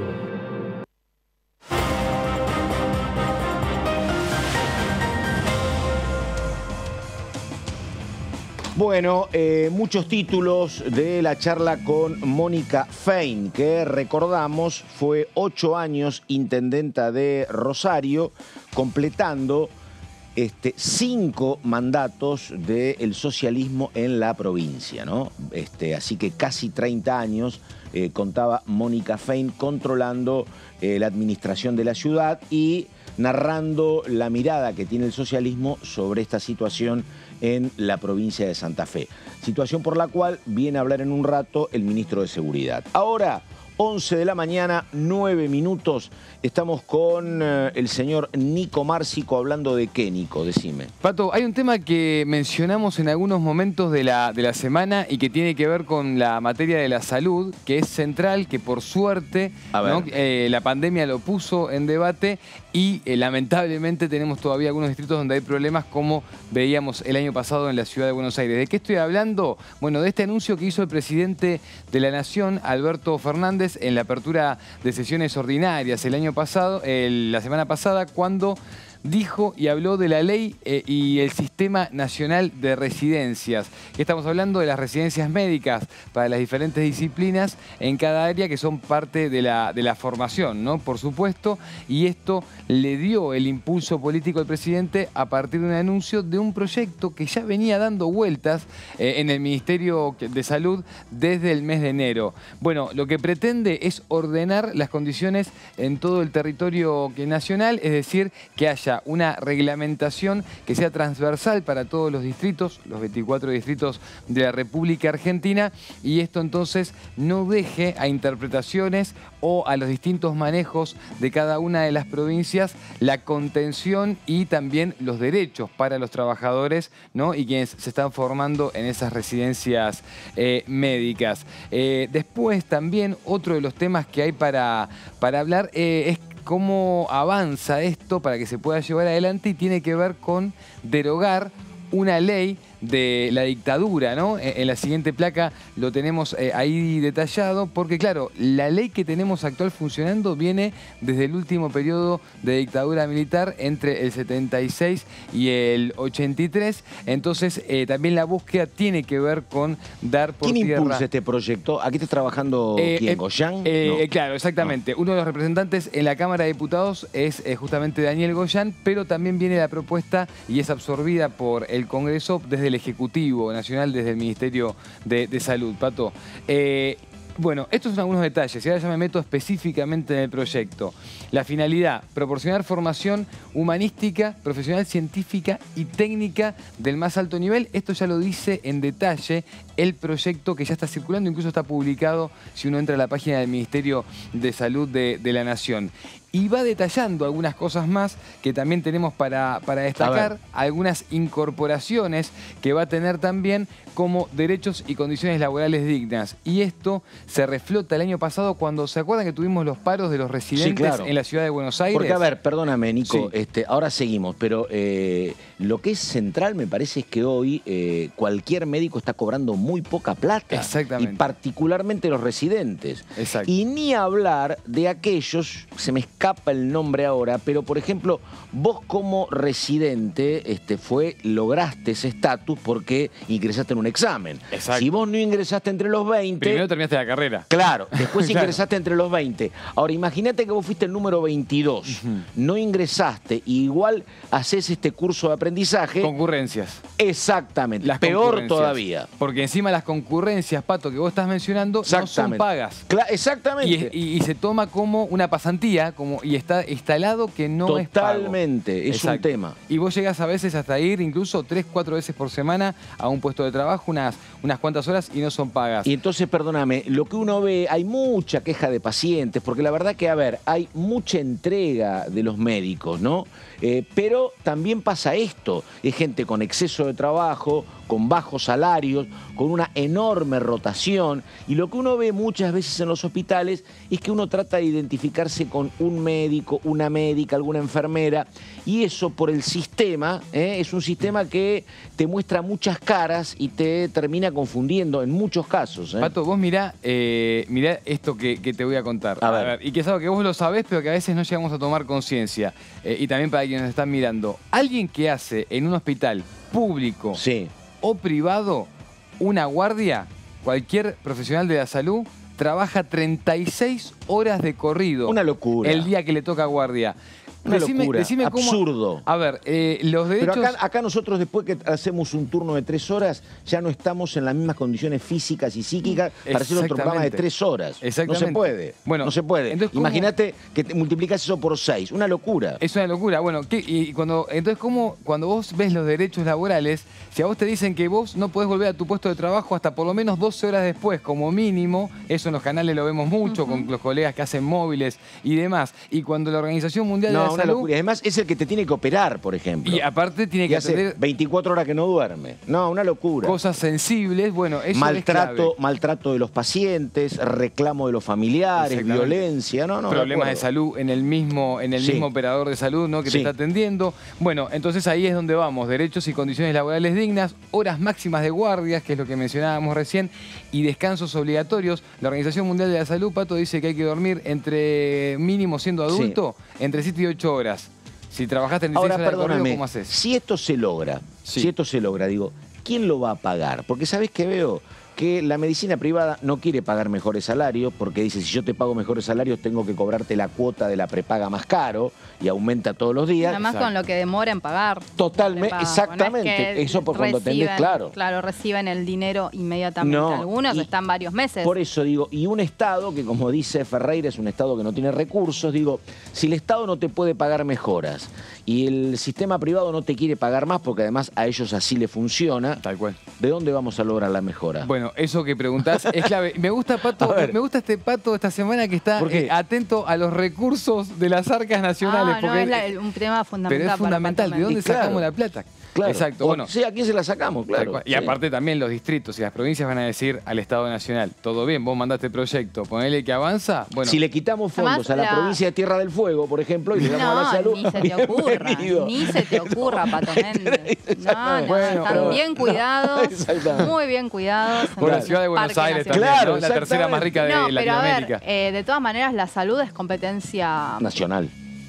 En algunos casos, los sistemas educativos, sanitarios tienen que ver con la provincia. Bueno, por eso este proyecto aclara que viene desde el Ejecutivo Nacional para ser transversal, para que todos lo apliquen. Claro. Exacto. Che, las residencias médicas es una concepción nuestra, así que ustedes átense a reglamento. Claro. Bueno, ¿qué crea? Y esto es también interesante porque viene a traer una parte de la formación, que son en definitiva las residencias médicas, Pato, una situación de trabajo en conjunto entre los residentes que también busca la contención y es crear la red de referentes jurisdiccionales para el Sistema Nacional de Residencias con un rol activo de monitoreo y reajuste del sistema. ¿Qué quiere decir? Que las residencias no estén sujetas a lo que pasa en cada hospital o en cada establecimiento, sino que haya directores en cada región que digan, bueno, con experiencia, habiendo sido residentes, que puedan asistir y ayudar a formar a quienes entran a hacer el trabajo nuevo. Y lo último es el observatorio del Sistema Nacional de Residencias gestionado e integrado por residentes de todo el país. ¿Esto qué te da a vos? Te da una situación distinta a lo que nos pasó y me pasó en la ciudad de Buenos Aires, que es que a partir de los paros que hubo de los residentes, nos enteramos de la problemática tremenda que teníamos. ¿Esto qué hace? Quiebra eso. Todos compartimos la información, todos sabemos qué es lo que está pasando con las residencias en los distintos rincones del país. Y me parece, ¿sabés qué? Me parece que tiene de positivo esto de que por lo menos el Estado se está ocupando ahora de problemas que si no van a aparecer más tarde. Digo, si no te pasa como con la educación, viste que hoy aparecen datos gravísimos, por supuesto agravados por la pandemia, pero uno ve poco trabajo del Estado a ver cómo mejoró el nivel de rendimiento en las escuelas. ¿Por dónde va? Por la cuestión del aprendizaje, por los docentes, cambio los horarios, cambio los programas. La formación de los docentes. Números son durísimos. Claro. En salud me parece que llega esto, llega lo que es la historia digitalizada. También. Me parece que son intentos para que no te tape el agua, ¿no? Exacto. Bueno, el tema es lo que vos decís y mencionás, que para mí es correcto, Pato, es, bueno, lamentablemente atendemos el tema cuando ya tenemos el problema encima. Porque ¿sabes por qué nos dimos cuenta de esto? O mejor dicho, ya lo sabíamos, pero ¿por qué lo confirmamos? Por la pandemia. La pandemia terminó de confirmar que esto había que atenderlo. No, y además, ¿sabés qué pasa? Pero yo el tema de los recursos, porque si no es como que uno habla en un limbo. Vamos a tener una etapa muy complicada por los menores ingresos del Estado en materia de venta de soja. La sequía hoy estaba viendo números, la verdad que, bueno, si comparás los ingresos que tuviste como Estado el año pasado por la venta de soja con este año, y bueno, tenés ingresos notoriamente menores. Y esos ingresos que tenés notoriamente menores te servían para pagarle al fondo, para política sanitaria, para política educativa, para pelear contra el narcotráfico. Es muy complicado, muy complicado. Exacto. Sí, me quedé pensando. O sea, me estás haciendo pensar en los recursos. No, Pato. es que si no, no tiene nada. Viste, digo, un amigo mío dice, siempre alguien paga la cena, ¿no? No comés gratis. Entonces digo, bueno, me parece que está bien. Todo esto, la verdad que está bien. Pero estamos particularmente en un año cuando el Estado está más holgado. Bueno, es más cómodo porque atendés todas estas cuestiones. Cuando no tenés y tenés un año electoral y tenés que pagar deuda doméstica y tenés canje, es una cuestión complicada. Exacto. Y me quedé pensando en esto de que para dar un dato también concreto, el año pasado los residentes cobraban, los que hacían guardias y que aparte también la residencia, hay un dato que no es menor, vos solo podés hacer ese trabajo. Sí, claro. Estás sujeto a hacer solo ese trabajo por la carga horaria y también por una disposición que te hace y te pide el sistema de salud. Claro, cobraban el año pasado alrededor de los 100.000 pesos y el logro que se festejó ¿no? y se celebró cerrando el año fue que habían llegado además, a las 200.000. Hay un problema muy interesante que es que vos, Vero, seguramente debes ver algo en la Patagonia. Bueno, vos sos ya casi patagónica, ven ahí más de 20 años que estás acá. No, pero a mí me toca ver en la Patagonia, siempre la verdad, y en otros lugares, que muchas veces se requieren médicos. El problema es que es difícil porque ¿qué pasa con un médico que se va cuando se recibe de acá y se traslada a trabajar en Santa Fe, en Misiones o en Río Negro?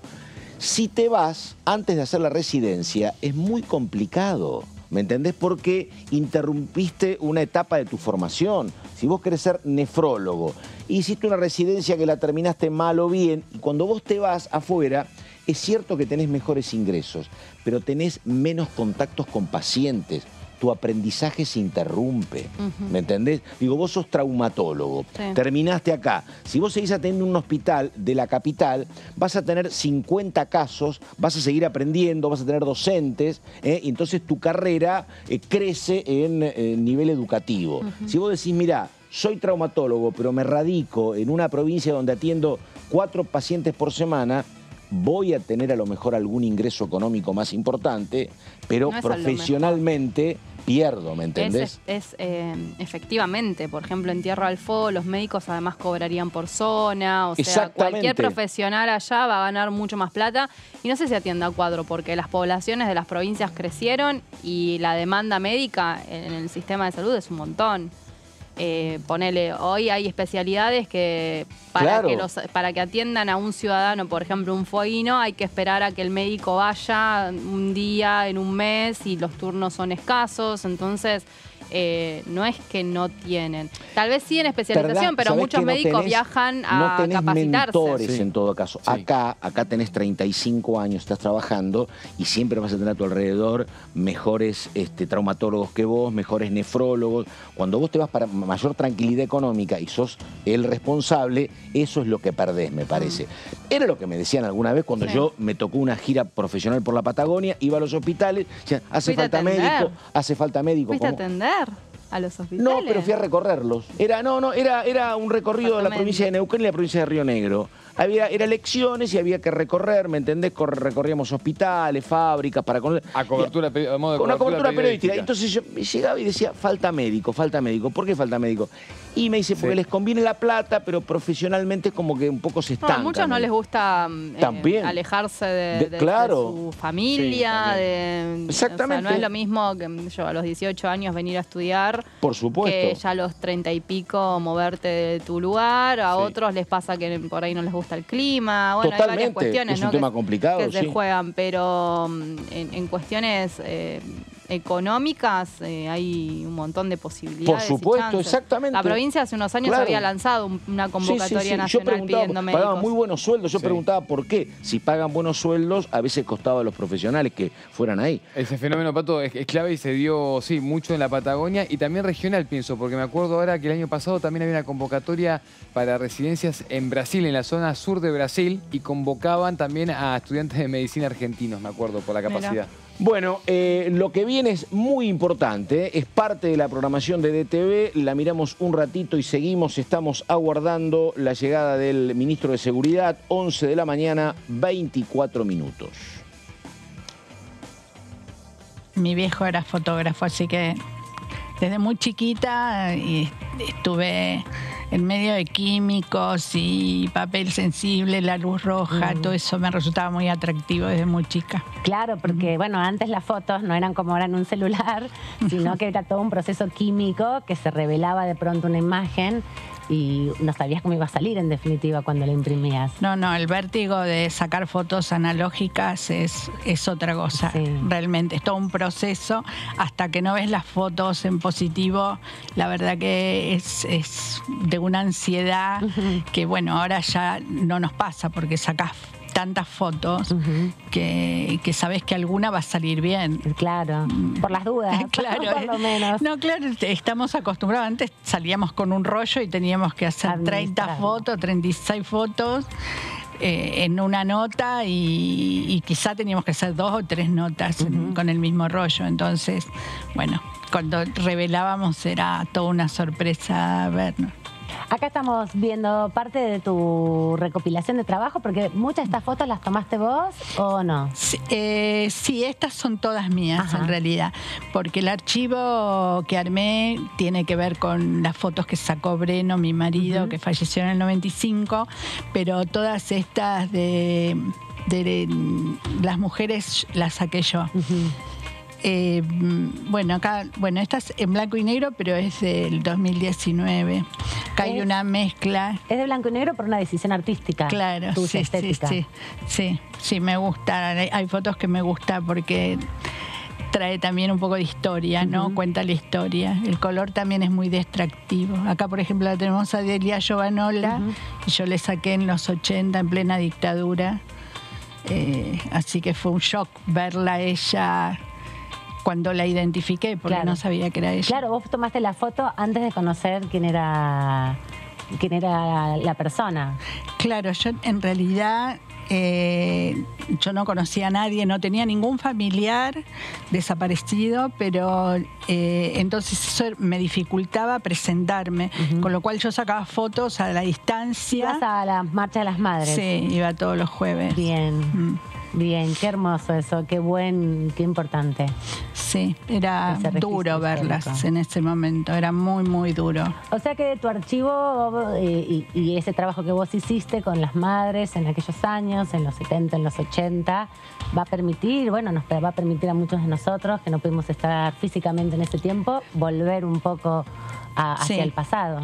Sí, sobre todo porque hoy tenemos una imagen de las madres como seres que nos iluminan, digamos. En ese entonces eran como la imagen del horror y mucha gente no les creía porque no les convenía creerles.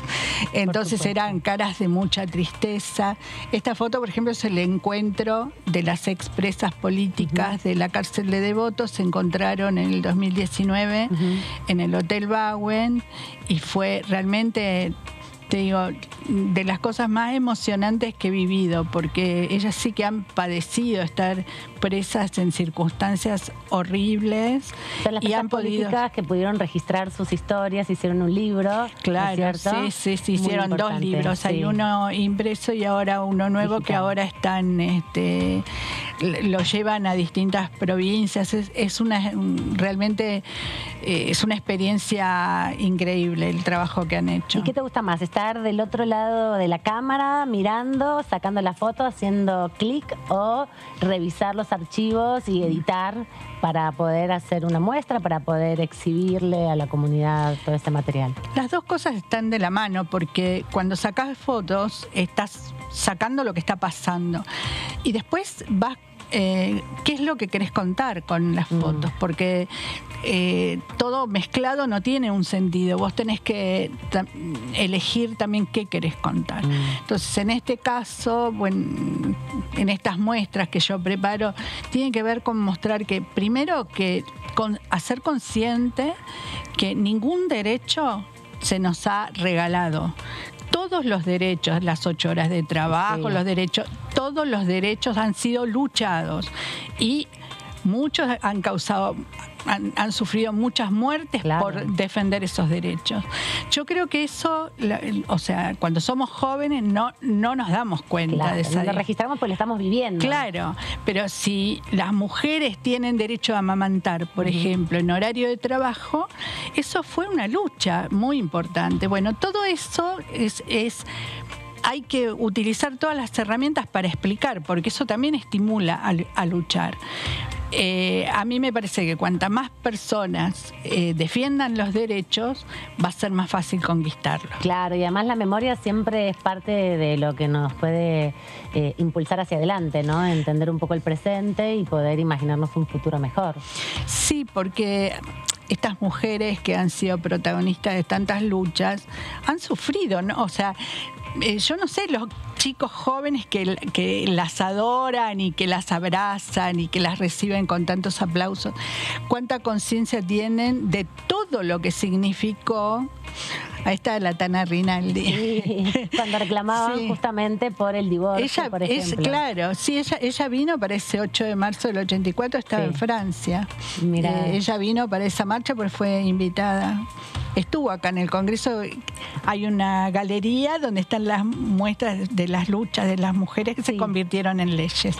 Ahí está esa foto que está la Tana y ha venido para la inauguración. Sí, es importante también porque el registro fotográfico es un registro muy popular, ¿no? Todos tenemos una familiaridad con la foto y la capacidad también hoy que tenemos a partir de los dispositivos digitales para ser todos un poco fotógrafos. Más democrático. Sí. Antes tener una buena cámara era difícil, la verdad. ¿Vos pensás que cambia el foco con esta democratización de los dispositivos o que se vuelve por ahí un poco agobiante el trabajo del registro? Creo las dos cosas. Por un lado, sí democratiza mucho y también enseña a mirar. Me parece lindo que los jóvenes tengan mayor posibilidad de encontrar una manera de relatar su vida o de lo que le gusta. Me parece que es más democrático que antes. Pero también es muy agobiante. La contaminación visual es permanente y la agrandamos con el dispositivo. Claro, estamos todo el tiempo pendientes del celular. Vos estuviste justamente registrando muchas de estas fotos que tenés acá mostrándonos, que son de distintos momentos de la historia. Son fotos de activismo, ¿no? Son fotos de la potencia activista que tiene, en este caso, el movimiento Mujeres, los feminismos argentinos. No siempre fueron iguales, no siempre hubo una agenda común. ¿Cómo era retratar a las mujeres en esas épocas, en los 70s, en los 80s, estos movimientos? Me contabas el 8 de marzo del 84, donde había muchos más prejuicios y donde todavía había mucha presencia represiva en la Argentina. Sí, porque además había como una regla. La mujer se tenía que casar a cierta edad, tenía que tener hijos. Había muchas cosas que eran como naturalizadas, como que tenían que ser así. Yo nunca fui feminista, digamos, en el sentido de la militancia feminista, pero, por ejemplo, con Breno no nos casamos. Con tu marido, que también era fotógrafo. Y tampoco bautizamos a nuestros hijos, porque decidimos que ellos se eligieran. Nunca les negamos nada y siempre tuvieron acceso a la información de todo lo que quisieran. Bueno, ahí estamos, esto es DTV. En un ratito estamos con un diputado nacional, también de la provincia de Santa Fe, un hombre del PRO, porque la verdad que, bueno, uno lo ha escuchado mucho a Pablo Yapkin, que es un ex radical, que es el intendente.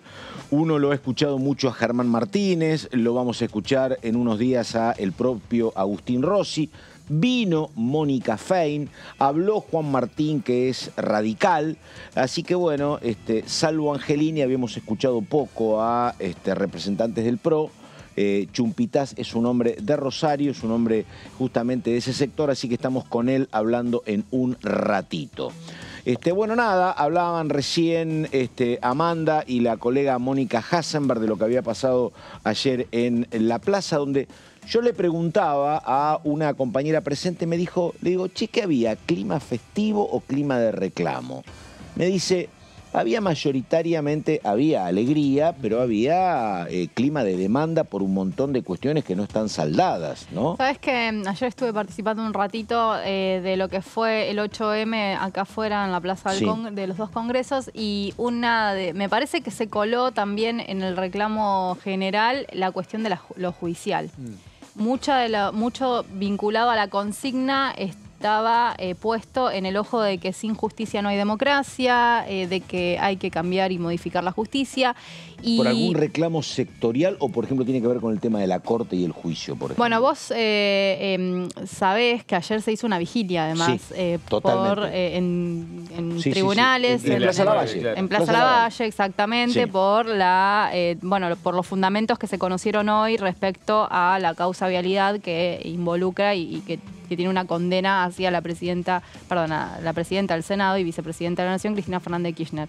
Yo creo que un poco se tiñó esta cuestión en algunos sectores ayer en la plaza porque, ya te digo, las consignas, por ejemplo, el año pasado tenían que ver con el FMI, que la deuda es con nosotras desde lo económico, en otro momento tenía que ver más con los femicidios, pero me parece que ayer lo judicial, básicamente se hizo sentir bastante. Sí, me quedé pensando también en que hubo varios puntos, ¿no? Para la movilización, Plaza de Mayo, Plaza de los Congresos y esta vigilia que recién mencionaba Vero, incluso hasta un sector, ¿no? También vinculado a por ahí el Frente de Todos, o el sector más de la vicepresidenta de la Nación, incluso también con el reclamo del ataque judicial, ¿no? Exactamente. A mí lo que me contaban, al margen de esto, que estaba más direccionado, lo que me decían es que había, entre dolor, tristeza, bronca, impotencia, porque la secuencia de femicidios no se detiene, se mantiene estable la cifra.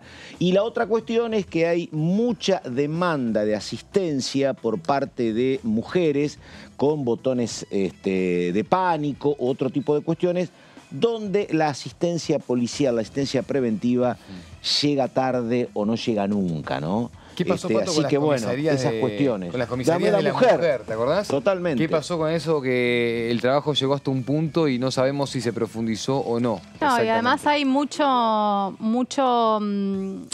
crítica y enojo por parte de ciertos sectores, porque la verdad es que el Ministerio de Mujeres, Géneros y Diversidad no ha actuado más que en organización, jornadas, pero desde la acción del Ministerio frente a situaciones o peligros de posible femicidio o violencia de género se ha quedado corto. Me dijeron lo mismo a mí, Benaim, ayer, efectivamente, sí. Reclamos en ese punto. Bueno, estamos con Márcico, estamos con Benaim, presentación, y hablamos con un hombre del PRO de la provincia de Santa Fe, el diputado Chumpitaz, pero antes esto, a ver.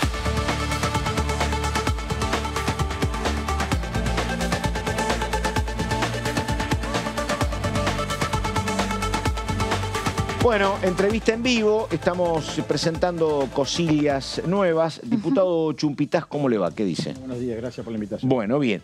Diputado, primero, estuvo participando de la reunión de ayer, los 19. La verdad que era lograr cierta unidad compleja, pero ¿funcionó eso o funcionó más o menos? Bueno, yo tengo una opinión muy personal sobre el tema de la justicia federal respecto a la seguridad. La otra discusión de la justicia es esa parte. Respecto a mi ciudad, la ciudad de Rosario, yo considero que es importante lo que se está discutiendo, pero es una cuestión a mediano y largo plazo. Si bien soy coautor, apoyé el proyecto y obviamente que lo voy a seguir apoyando, entiendo que la urgencia de Rosario pasa por otro lado y no por la justicia federal. La justicia federal se podrá implementar en 4, 5, 7 años. Todo lo que tenga que ver con el sistema acusatorio, fiscales. Algo así decía Shafkin ayer, ¿no? Empecemos todo juntos, dice, no solo el tema de la justicia. Bueno, la prevención, el trabajo logístico, pelear contra el narcomenudeo, como todo junto, ¿no? Bueno, esa es una clave fundamental. Primero, mi opinión es sitiar la ciudad de Rosario. Lo vengo planteando hace más de 1 año y medio. Sitiar la ciudad de Rosario implica desembarcar con fuerzas federales, con más de 7.000 hombres que puedan recuperar los 6 distritos de la ciudad de Rosario y la periferia, que es el Gran Rosario. A partir de allí trabajar con operativos relámpago, operativos de anillos concéntricos y en 6 meses poder traspasar al policiamiento convencional. Esto como primera medida, pero al mismo tiempo hay que adherir a la ley de narcomenudeo. El problema que tiene Rosario no es un problema de narcotráfico, más allá que nosotros utilizamos la palabra narcotráfico que engloba todo. El problema de Rosario es un problema de violencia derivado del microtráfico y del narcomenudeo.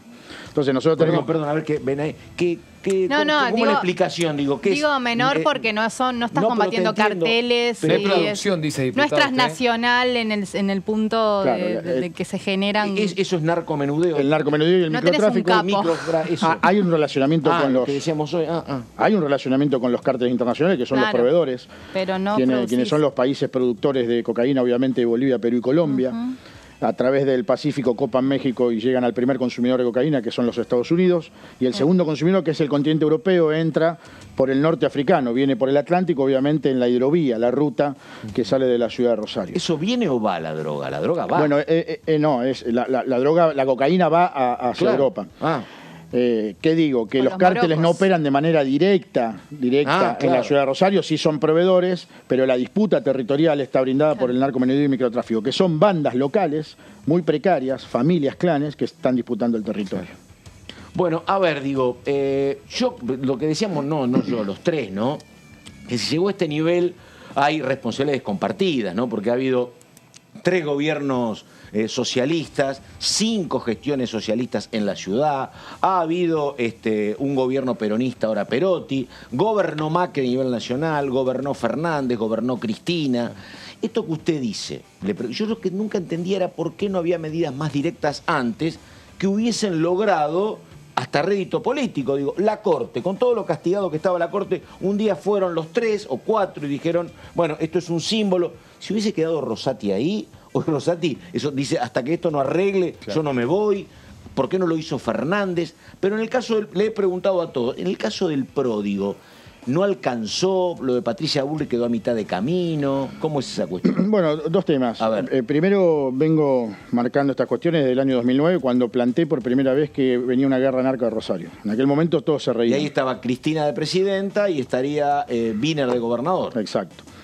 En aquel momento muchos se reían cuando hablé de la guerra narco. En marzo del 2010 asesina al jefe de la barra de Newell, Pimpi Camino. Sí, y así se desata la guerra urbana en la disputa de 200 puntos de venta de Telerina Sur. No sé en la droga, pero en los vínculos con las barras bravas, no sé el PRO, porque hasta hace poco había poco PRO, pero el vínculo de radicales y peronistas y socialistas con las barras es histórico. Yo entiendo que la sociedad argentina está atravesada por la corrupción, y esto tiene que ver con las barras, están unificadas las barras de Rosario Central y Usolboy, lamentablemente, esto hay que decirlo. Ya excede una cuestión futbolística, sino que es una cuestión delictiva. Respecto a lo que planteaba, del año 2015 al 2019, a pesar de ser banderas políticas diferentes, se armó un comando conjunto. En ese momento estaba Mauricio Macri en la presidencia, estaba Miguel Lifchi, que era socialista en la gobernación, Maximiliano Puyaro como ministro de Seguridad en Santa Fe. Radical de evolución. Sí. Y la verdad que se pudo bajar los índices de toda la matriz de análisis criminal. No estamos hablando solo de asesinatos y homicidios, estamos hablando de entraderas, salideras, robos, abigeatos. Bueno, toda la matriz de análisis criminal fue reducida en más de un 40% de acuerdo al delito que tomemos. Hay un problema muy grave, que no lo dice nadie, que es cuando asume Omar Perotti, se retira el servicio penitenciario de la órbita del Ministerio de Seguridad y se pone bajo la órbita del Ministerio de Gobierno. Así se rompe la cadena de inteligencia criminal, o sea, la calle y la penitenciaría, y el mismo gobierno reconoce que el 83% de los delitos son cometidos desde la penitenciaría, con el agravante que hubo 4 meses que no tuvimos ministro de gobierno. Perdóneme, y dicen, a ver, alguna explicación que dan es que en el medio de la pandemia, claro, los presos no tenían visitas de familiares, y ahí se habilita el uso de teléfonos para que hubiera algún tipo de vínculo. ¿Algo de eso pasa? Bueno, eso es y que después, terminó la pandemia y los teléfonos siguieron. Eso es una excusa porque nosotros presentamos en ese momento, yo participaba como vicepresidente de la legislatura en la provincia de Santa Fe y presentamos la idea de las carpas en cárceles, de los contenedores, de las cárceles de campaña. Los caminos alternativos para no usar el teléfono. Exacto. Y después tenemos otro problema, una justicia abolicionista que ha trabajado en los últimos 20 años en la provincia de Santa Fe. Y esto tiene que ver con los teléfonos, tiene que ver con las requisas, tiene que ver cuando la policía... ¿Es abolicionista o hay alguna connivencia con la plata del narco? Bueno, yo creo que toda la sociedad está atravesada. Siempre se corta la cadena desencadena por el eslabón más fino y se castiga a la policía, pero yo creo que la justicia, la política, el sindicalismo, el empresariado, hay gente involucrada de todo tipo, porque para trasladar... la policía también. Sí, por supuesto, claro. Para trasladar Ahora, el movimiento económico que tiene el narcotráfico no es cuestión solo policial. Ahora, distinguimos dos al menos clanes muy importantes, los Alvarado por un lado, los Monos por el otro. ¿A quién responden más arriba? Bueno, eso es lo que nosotros nos preguntamos. ¿Quiénes son los políticos? Eso es lo que le voy a preguntar ahora a Aníbal Fernández. ¿Quiénes son los políticos? Se supone que es la persona que más información tiene, Aníbal diputado Fernández. y secretario de la Comisión de Seguridad Interior, que arranca un rato. A ver, pero ahí me parece... Yo lo que digo es que es difícil la pelea, pero a mí esto de estar acusando, porque digo, ¿y por qué no lo resolvió? Le voy a preguntar, pero Patricia Bullrich no lo pudo resolver a eso. Y usted es del PRO. Digo, y Berni tampoco, digo, no sé por qué a lo mejor, ojalá lo sepa Aníbal Fernández, pero no lo resolvió Macri. Entonces yo lo que veo es que, digo, porque no, olvidémonos de lo nacional. Veo en el socialismo que te dice, no, nosotros no somos responsables. Discutimos el rol de Saín. Cada uno cuenta la historia que le conviene, y la verdad que el problema los involucra a todos. Porque dice, le voy a preguntar a Fernández, y Patricia Bullrich, ¿por qué no lo arregló? Bueno, en mi caso yo vengo hablando hace muchísimos años de esto. Pero no lo pudieron resolver. Yo creo que hay niveles aceptables. La seguridad se trata del arte justamente de administrar conflictos. Siempre va a haber algún conflicto. Siempre va a haber personas que quieran cometer delitos. Se trata de llevarlo o intentar llevarlo a estándares aceptables. Insisto, se bajó un 40%. Si usted ve se bajó el consumo. Toda la matriz de análisis criminal. Y los muertos bajaron, sí. Bueno, también. Lo contaba Mónica Fein recién. Bajaron no solo los homicidios, sino los robos. Se suspendieron o se eliminaron las entraderas, las salideras bancarias. Pasaron de 400 a 7 eso por es año. Bueno. No, el tema a muertos, hay una explicación que también no sé si es así, pero parece razonable. En algún momento, yo no sé en qué gestión es, pero detienen tanto a Cantero como al otro. Y el problema es que se multiplican las muertes porque hay una pelea abajo por ese liderazgo vacante también, ¿no? Claro, que por eso hay más muerte, ¿no? Porque haya más control policial. Bueno, dicen, ¿no? Por esos años, lo comento siempre y lo discutimos con Maximiliano Puyaro, que fue ministro de Seguridad, se detuvieron a los Monos, los Canteros, los Gorditos, los Húngaros, Líndor Alvarado. Me encantan los gorditos, los húngaros, me encanta los húngaros, el brujo, el famoso brujo. O sea, por eso están todos los líderes detenidos. Exactamente. Pero la cosa sigue, entonces eso es lo raro. ¿Y a quién responde? ¿A dónde va? Esto tiene que ver una célula más arriba. Ahí hay un problema de la justicia federal que hay que trabajar. Hay que traer los prisioneros que corresponden en la ciudad de Rosario a la provincia de Santa Fe, para que el gobernador se haga cargo. Esto también lo hablo con Puyaro. Nosotros, si gobernamos la provincia de Santa Fe, hay que pedirle a la Cámara Federal que nos envíe los presos que están detenidos en cárceles federales. Están en Ezeiza, en Marcos Paz. Entonces, desde allí generan todos los problemas en la ciudad de Rosario. ¿Y eso por qué, diputado, llevarlos? Para hacerse cargo, porque hay que recuperar el sistema de alto perfil, que son los pabellones de alto perfil que existían entre el 2015 y el 2019 y que los eliminó el gobierno Omar Perotti cuando asumió Marcelo Saín. A ver, sí, bueno, ahí vamos a ese tema, ¿no? Marcelo Saín, que lo hablábamos recién con Mónica Fein. Lo que Marcelo Saín fue contratado en primer término por el socialismo como consultor y después lo elige Perotti. Claro. Digo, lo que te decía Saín cuando llega es, a ver, van 3 gobiernos socialistas, me llaman a mí, la gran responsabilidad es el mal manejo de la policía y él la pretende cambiar. ¿Es así o no? Bueno, él presenta un plexo normativo de 3 leyes y yo creo que a la policía, además de reestructurarla, hay que robustecerla. Porque fíjese que Rosario ni siquiera tiene una brigada de antinarcóticos. Tiene una brigada de drogas, pero no tiene una brigada potente. Es una locura. Antinarcóticos, ¿no? Claro. Que se dedica al tema. Y ahora siempre entra el huevo y la gallina. Te dicen, no, porque esto es un tema federal. Sí, también es un tema federal de enjuiciamiento, pero no de investigación. Ajá. Porque fíjese que todas las bandas que le nombré anteriormente fueron investigadas y apresadas por delitos de procesos locales. Sí, estamos hablando robo, asesinato, extorsiones. Claro. Entonces, eso es lo que hay que trabajar en la ciudad de Rosario. No estoy en contra de la justicia federal. No, coincido, pero a mí pero hay que trabajar en el otro punto. Porque acá yo lo que veo que el socialismo te dice, y la droga es un problema federal.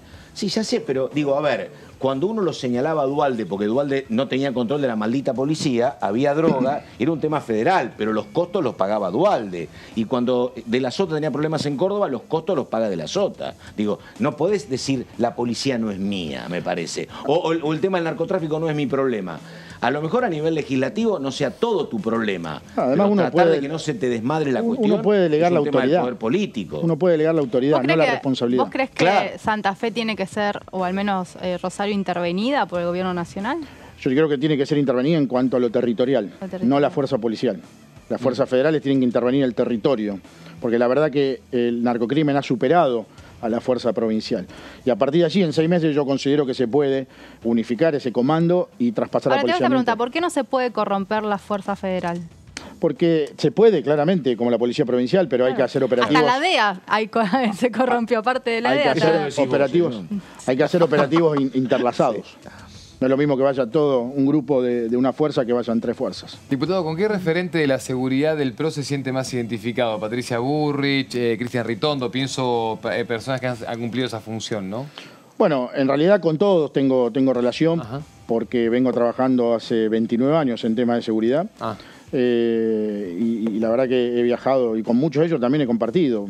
Políticamente me referencio con Horacio Rodríguez Larreta, pero en términos de seguridad conversamos con todos. Me parece que esto excede lo político, excede los partidos y ojalá en algún momento en la Argentina nos demos cuenta de que sacar provecho de esto nos tira en contra, pero sí no significa que nos tenemos que callar y no tenemos que decir las cosas. Porque más allá de que uno tenga una bandera política, hay que decir las cosas que sucedieron, tanto para un partido como para otro. Ahora, ahí pregunto, ¿no?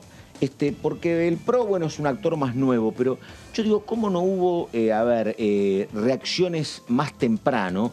Cuando digo, es incomprensible que tengas barrios tomados en la ciudad de Rosario, barrios tomados por el narcotráfico. Digo, que no se ponga de acuerdo la dirigencia política, que no haya una decisión de decir, che, o la policía, o que vengan los gendarmes, digo, pero que te tomen los barrios, que sea territorio al cual no ingresás, es como muy delicado, y eso fue pasando de a poco también, ¿no? Sí, nosotros estamos en el límite, hay 3 estadios que tienen narcotráfico, filtración, penetración y copamiento, y de allí se pasa a la cartelización. Nosotros estamos en ese límite, hoy no está cartelizado la ciudad de Rosario, no es un narcoestado, pero tiene posibilidad de serlo si nosotros no nos ponemos a trabajar. Y para eso hay que dejar de tirar la pelota a la tribuna. Claro, exactamente. Entonces, el intendente se la tira al gobernador, el gobernador al presidente, el presidente se la tira a Naciones Unidas, no sabemos quién.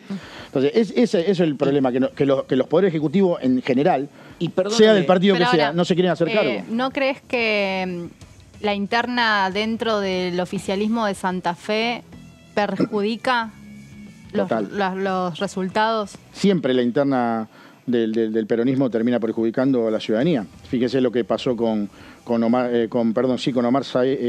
Perotti y Marcelo Saín. Se montó una agencia ilegal de escuchas.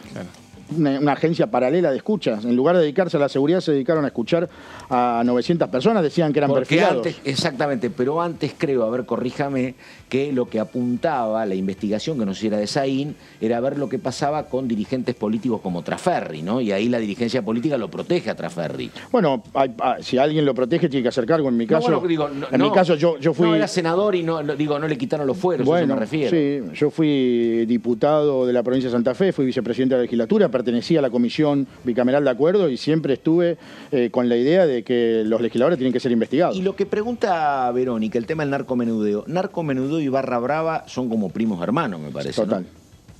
Ahí hay un problema gravísimo y eso deriva en muchísimos negocios menores, como por ejemplo los trapitos. Sí, porque, los dirigentes políticos, la verdad, ninguno los puede vincular con el narcotráfico porque es tremendo y uno no tiene pruebas, ¿no?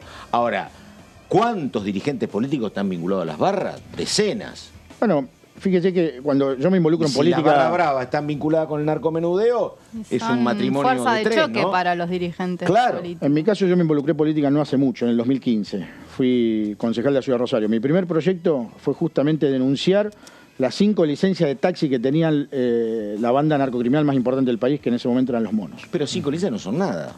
Ah, bueno. ¿Para qué eran? A ver, 5 coches. 5 licencias, no pueden tener ni media licencia. Ah, tenían, claro. Tenían licencias. Licencias de taxis. No, claro, no, en blanco, claro. No, pensé que el taxi era para como un instrumento. Una licencia de taxi habilitada, en donde se transportaba seguramente mercancía, donde se lavaba dinero. Yo contaba lo de Correa. ¿Cuánto hace que uno sabe que Correa es de los el pase de Correa la compran los Monos, ¿no? Bueno, sí. 10 años. Y después tenemos otro problema también gravísimo, que esto saltó porque se atacó una propiedad privada relacionada a Messi.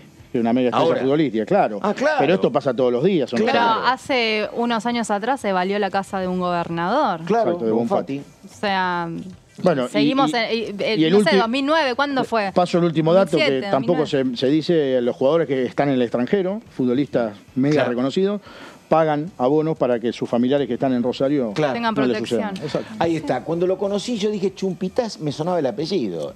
Sobrino de una gloria del fútbol peruano, década del 60 y 70, el capitán Chumpitaz. Así que ahí estamos. Siempre digo, mirá si hubiera jugado bien yo. No estaría renegando. No, estarías en la Premier. Estaría pagándole. Ahí estamos. Diputado, muchas gracias. Muchas gracias. Ahora va a la reunión con Aníbal. Exacto, la 1. Ahí estamos. El diputado Chumpitaz, hombre del PRO de Rosario, muchísimas gracias. Nosotros tenemos que ir terminando. Enseguida el señor Horacio en Bonn.